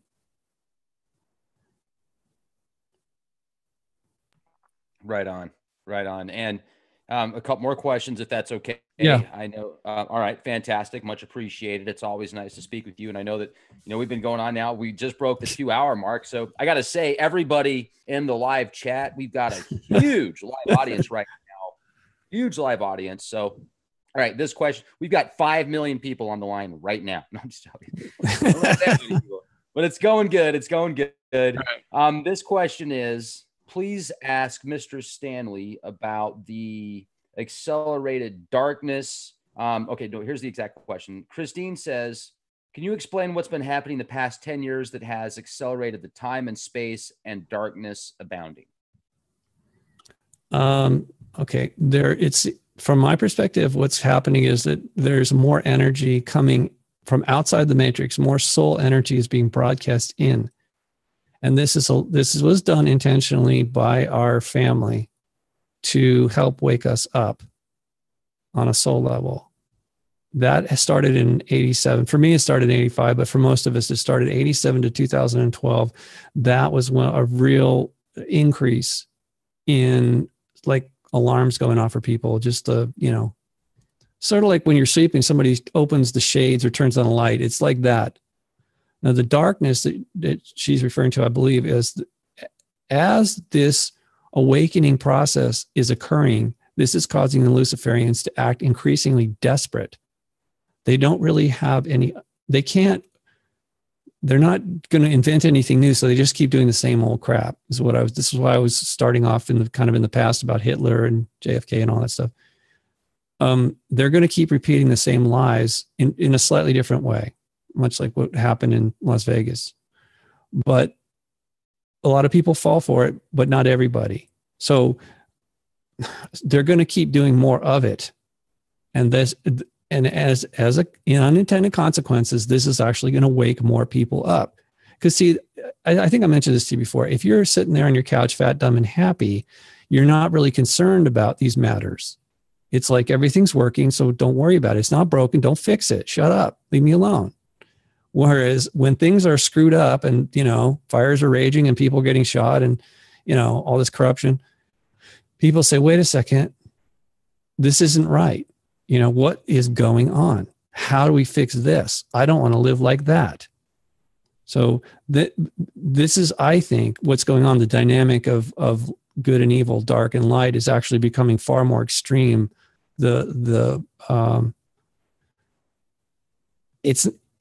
It's always been blended, but there seems to be a polarization that's going on more and more right now.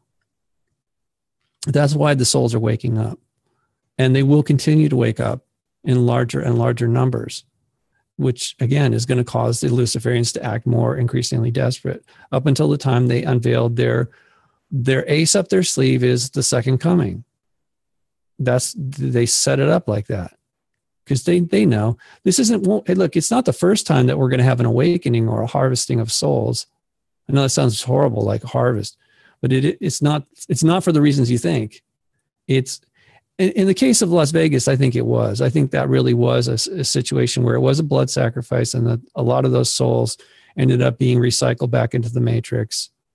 Of course, it served other purposes as well, but I mean, that's really what a satanic sacrifice is all about. It isn't just for them to feed off of it. It's a way of ensuring that some of the souls, if they're traumatized enough under those circumstances, they're going to end up staying here because they really are. They're. It's like that boy I told you. He and his family could have ended up in a very dark place, very dark, for a long time. If I hadn't done that for them. Sorry, this thing keeps falling down on my face. No problem. It adds to the interview big time. It makes this podcast even cooler, and that's difficult. So, because it's already so great. Now, this question is from, okay. Here we go. Amanda says, I couldn't pronounce the other name below Amanda here. So Amanda says, why do celestial beings show themselves to certain people? Why doesn't most of the population see anything? Well, again, we have to be very careful about this. Cameron Day has talked about this. The false gods running around here in the Matrix pretending to be divine, when in fact they're just part of the Matrix. I told you it's good and evil. And a lot of times, much like Lucifer did to me that time, he shaped my thinking. He wanted me to see things a certain way. But yeah, he and the rest of his crew, they don't just appear to anybody at any time. It has to be specific. The only reason they would do that, I'll give you, okay, let me give you a specific example. There are people, specifically children. I've seen 2 movies now. My wife showed me 2 different movies where children have died and allegedly gone to heaven, and they either met Jesus or God, and then they came back and they told their story, and it fits the narrative, right? I mean, it actually reinforces people's perception of this false narrative that when we die, we go to heaven, and that most of the time we need to be, it's not our time, so we have to come back. Well, what kind of nonsense is that? It's just more of the same stuff. So I've only had one real, what I consider to be a divine intervention. And again, they asked me if I wanted to stay. They said, if you decide to stay, we'll help you. That's different than saying, I mean, it's very clever. I do think that both sides in this equation here in the Matrix can present themselves as good or evil. But in that particular instance, I was going to commit suicide, and I believe that would have really messed me up, and it would have prevented me from helping others. So that's why there was a divine intervention briefly in my life. So from outside. So it's rare. It's rare because, the other thing is like, look, hey, if you're in school and suddenly your parent shows up and gives you the answers to a test, how do you think that's going to go? If your elder brother shows up and says to you, yeah, I'll give you the answers to that. It's cheating. Okay. But if it was a very critical situation, maybe you would. Right? If there was something really like, say, hey, look, you're going to get drafted and go in the military if you don't pass this exam and go on to a higher education. So maybe you have to do something like that. I don't know. It's an interesting question, but yeah, I've thought about it before, and there's a lot of restrictions. There's a lot of rules. I'm sure it's a big deal for divine beings to actually enter the Matrix on any level. It's difficult. Yeah, absolutely. And there's so many questions, but you guys, we're only going to be able to take 2 more questions here. And make sure, if you want to research more about what Robert is talking about, check out Mr. Unicus's website, Unicus Magazine, unicusmagazine.com. Some of the best research, and the way that he puts these articles together, I have a tough time spending more than 10 seconds on something as far as research goes, unless I'm really enthralled with it. And Robert does just that. So the information that I bring to you guys, separate podcasts, I'll get into the research deep, but it takes a lot to keep me there. Well, go to Robert's website. You'll definitely be hooked. unicusmagazine.com. 2 more questions here. Crystal asks, in burials, like with Egypt, especially the Egyptian Book of the Dead, the royal bloodlines show these very powerful ceremonies where they've got everything lined up perfectly. You know, they've got their hats on, built a specific way, specific elements and minerals and crystals and gold, etc. They have certain chants and such. And then other cultures seem to have burial ceremonies. Are these a way to ensure souls stay trapped? Like when you take a body, you fill it up full of whatever they fill it up with to make it not rot as fast. They put it they put it underground. They bury you in a casket. So you're not even really with nature. So is that a way to like harvest the souls and keep the souls stuck here somehow? I think I mentioned this to you before. The Book of the Dead was to help prepare the soul for the journey and to be judged.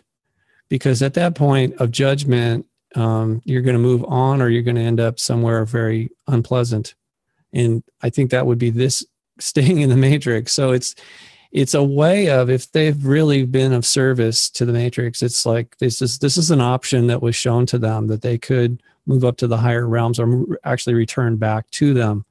But they needed to prepare themselves. They needed to follow the rituals and supplicate themselves to these various deities, within the matrix. I think that this has always been on a need to know basis.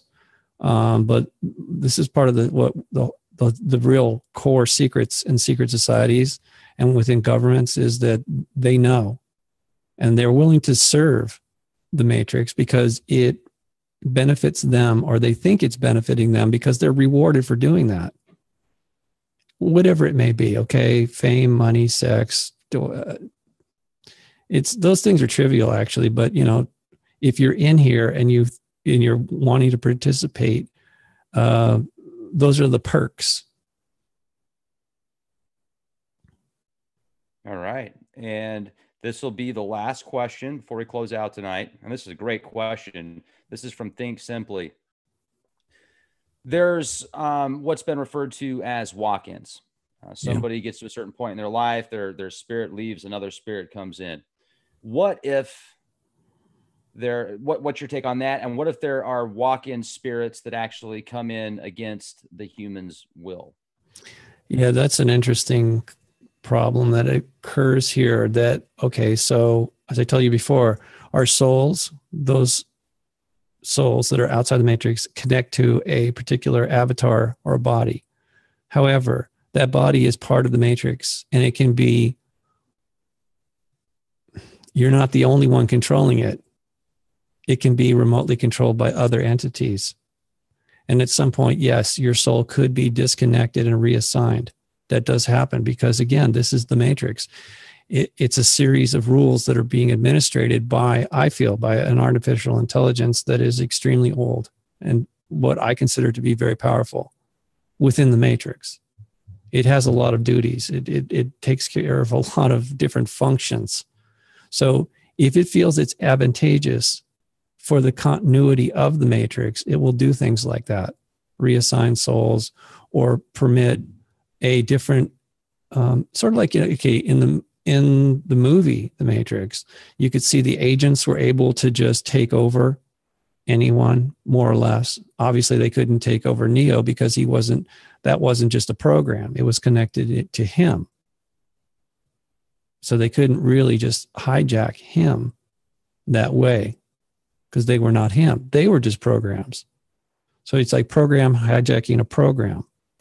What we saw in the movie, when an agent took over another person, that was just a program taking over another program. And this is the thing about human body in the matrix. It's very easily hacked, meaning remotely controlled.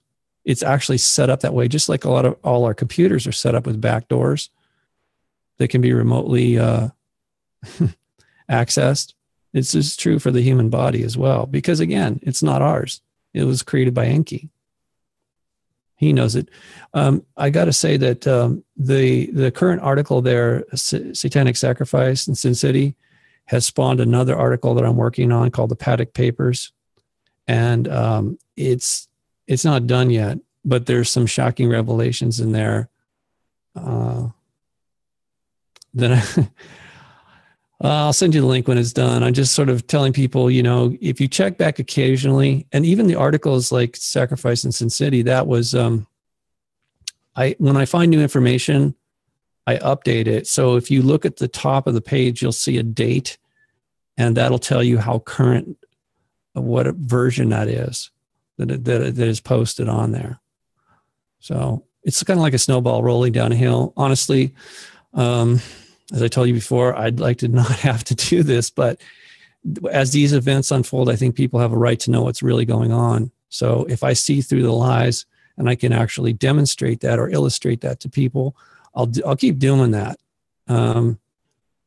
as long as I possibly can. I think it's kind of foolish of me to think that I can just walk away from this and go fishing. You know, it's not going to happen. As much as I'd like to take a break or just stop. Actually, Rex, I appreciate you inviting me on the show, and that's wonderful. I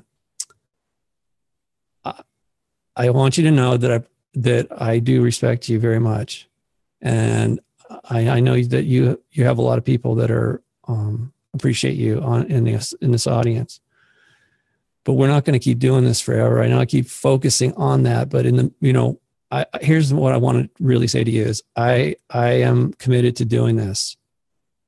I know there's days when I wish I didn't have to do it, but I chose this path. Okay. And it's probably more important now as things really start to get completely off the rails, that we do have these conversations, that we do show people the truth as best to the best of our ability, because we're talking about the future of souls. And that is the most important thing there is. Everything else is just redundant. It's a distraction. The core of what we're doing here is giving the souls the ability to move forward, to continue their growth, not be stuck here. And ultimately that there isn't anything more important than that. So I'm committed to this, and you are giving me an opportunity. I know I'm helping you, but you're helping me at the same time, and that's the way it should be. That's the way it really works outside the matrix. And so we're acting on our own divinity in a way here. This is a blessing, what we're doing, and I don't know what's coming next, my friend, but it's going to be wild. It's getting weirder all the time. It certainly is. It's getting weirder and more intense. 2017 has been a crazy year for a lot of people. Hurricanes, earthquakes, fires that just change the laws of physics. Yeah. Yeah, we've got a lot on the horizon, and that means a lot to me because you are one of the most incredible people that I've had the opportunity to speak with on Leak Project. And every time I talk to you, I feel like I go to just the next level, and I really appreciate that. So thank you, Robert. I can't wait till next time. The man, the legend, the way of life, Mr. Unicus, unicusmagazine.com. You guys check it out. Check out the articles that Robert puts together. Be excellent to each other. Be amazing to each other. Also, pick up your subscription of Virtual Shield and protect yourselves from lightsabers from the dark side. Virtual Shield. Click the link video description box. 20% discount. Be the change you want to see, everybody. Separated there, what they call the pillars of Hercules. Just something most people aren't aware of. And I'm just giving that as an analogy. There's a lot of things that are right in front of us that we don't understand. So at this point in history, most everybody knows or would agree that Hitler faked his death. That is, the term for that is called pseudocide. Now, why am I bringing up Hitler? Is because he was obviously very famous, and he was also very powerful, but he had a lot of help getting there. And the same is true for what we're going to discuss here. There's a lot of nefarious powers behind the scenes that are pulling strings. So just think about this for a second. If Hitler survived, wouldn't he still have been the Führer, no matter where he went, even if he was stepped outside of Germany? Okay, so so the Third Reich didn't really fall. If they had their leadership intact when they left, more or less, they could have reconstituted the Third Reich. That seems to be the theory right now, but I'm bringing this up for a reason. A very unpleasant realization.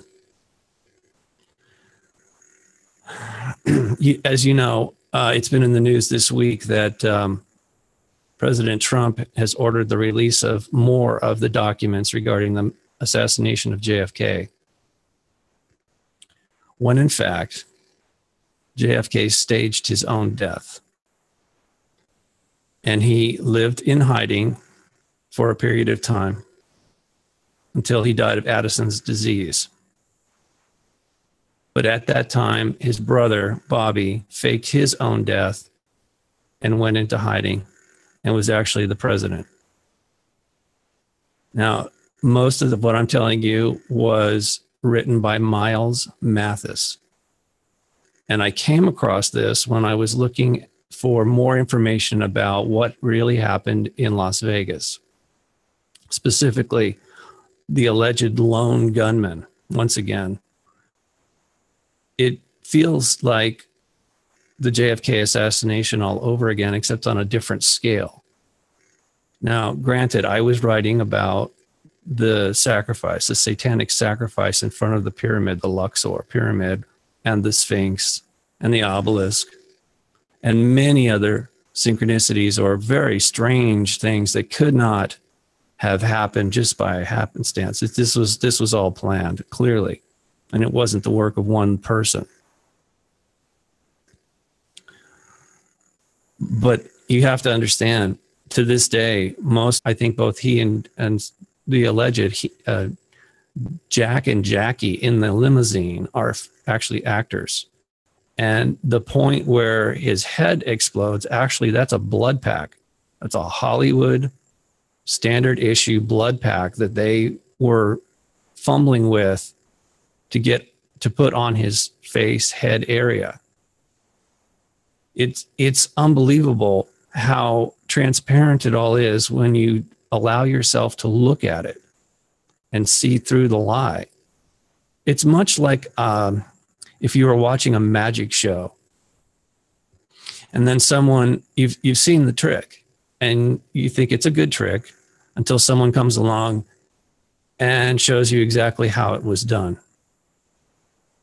Sort of like if you were watching a movie and you could see all the people behind the camera, if you could actually see all that, it would ruin the illusion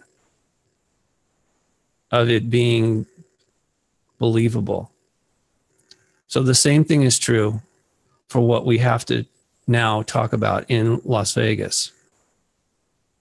We don't know if Stephen Paddock even died. We don't know what or who that body was, but that we know that there's a history of the military intelligence media complex faking events like this. I mean, things got absolutely crazy. And I'll tell you, I've had a hard time digesting all this stuff because I grew up during that period. I was born in late 59. But Marilyn Monroe, that was one of the first of the group to fake her death so that she could have a private life with Joe DiMaggio. JFK obviously followed, but he did it in a much more interesting way. It had to be very public. The thing is, he wasn't dead, so he was still technically president. So there's a whole separate set of laws under the continuity of government. They're extra constitutional. And I'm sure he and his brother knew that. I mean, he and his family are not benevolent. They didn't get to that position of power. I mean, they're one of the 13 Illuminati bloodline families. Essentially, they're Enki's children, direct bloodline. So they have permission to pull stunts like this. And by the way, faking your death is not illegal. It's the aftermath in order to make it stick, to make it believable. Fake death certificates, assumed identities, things like that. That is illegal. So unless you're very wealthy, you're not going to be successful at pseudocide.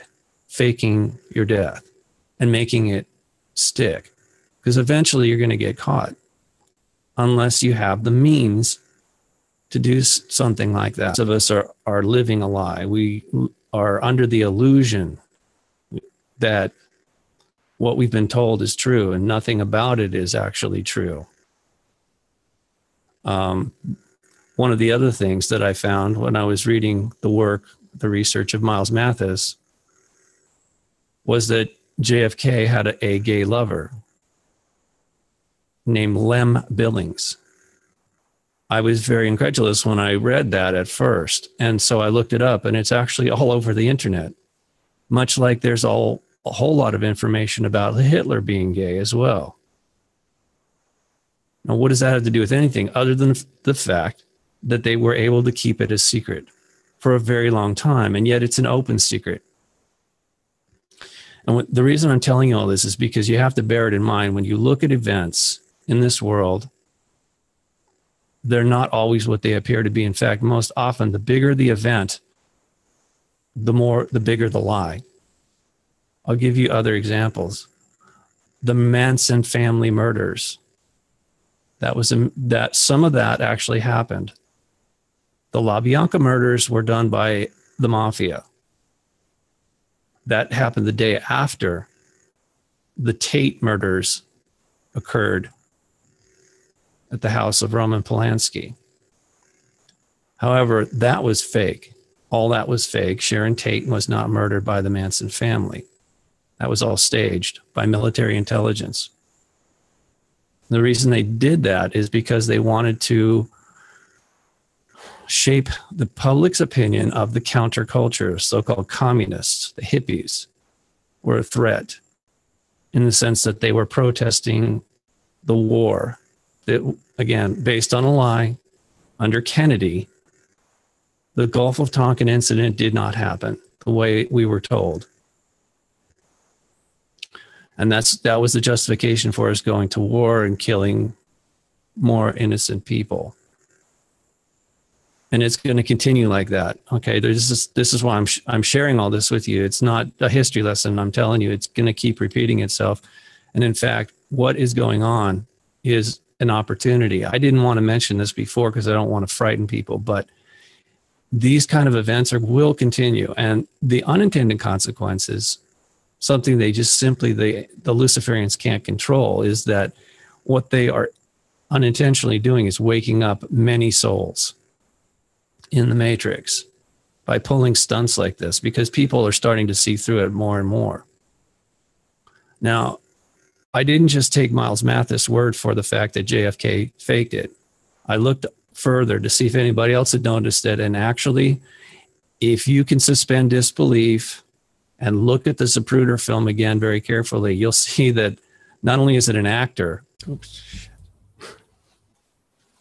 Ladies and gentlemen, Rex Bear, Leak Project, how the heck are you? We have a Jedi with us tonight, Mr. Unicus, the man, the legend, the way of life, Robert Stanley. And we're going to get into a very deep topic, so we're going to keep it a little bit light here at the beginning. But I'm telling you what, folks, things are not what they appear to be. And I know that you're realizing that more and more every single day. Last time Robert was on the show, he literally opened up so many minds and expanded so many paradigms that I really feel it was a good opportunity for people to go deeper than they haven't been before. So the man, the legend, the way of life. And what is the name of today's podcast? Well, the Enki Matrix.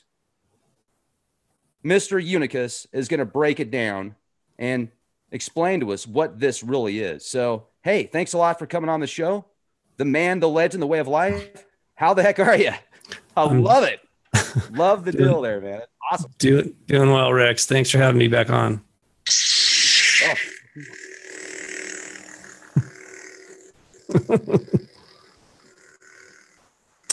Yeah. So before we get into the Matrix, I got to explain something. You know, I told you that Malibu was an epicenter of evil.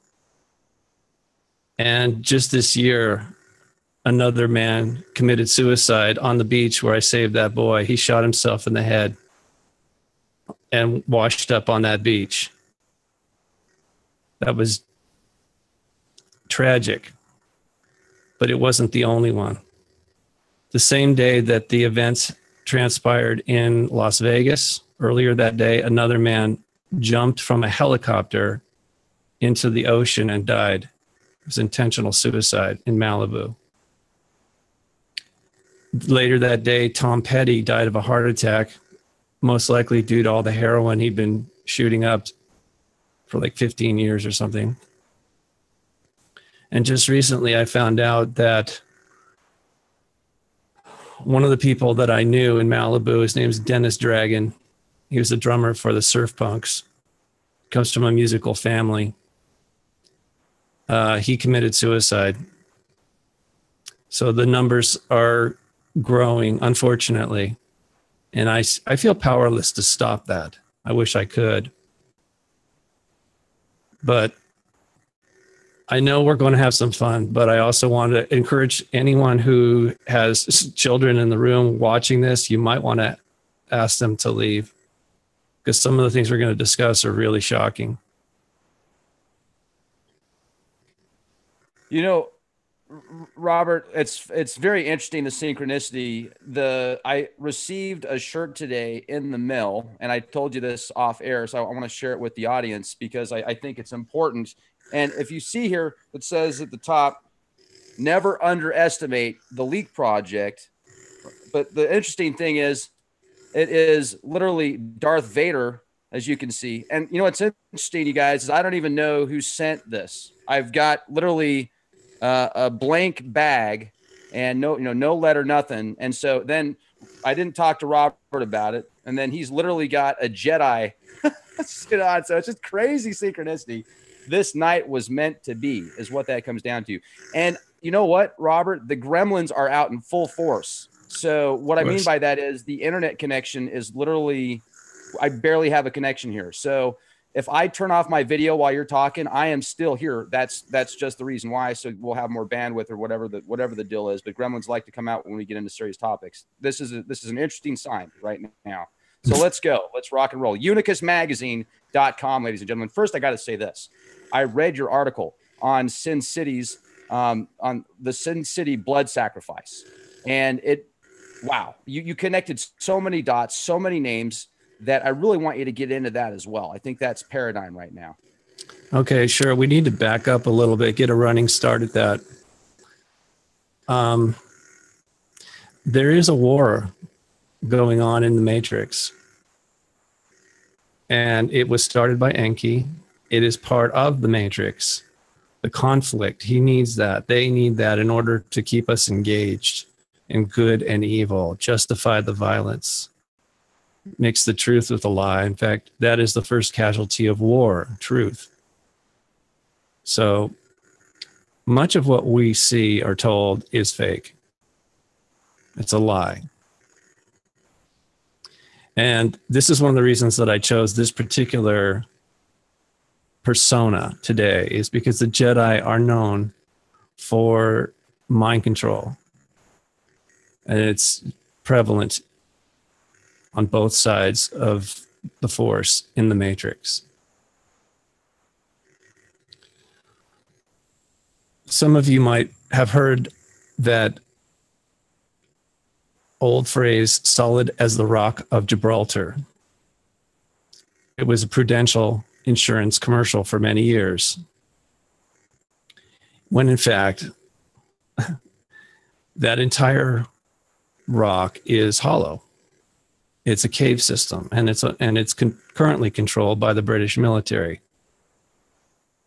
I've been in there. It's a very interesting place. It's a massive cave system. Some people claim it goes all the way over to the other sides of the Straits of Gibraltar, to Morocco, under the water. Because it wasn't that long ago that the Mediterranean and the Atlantic were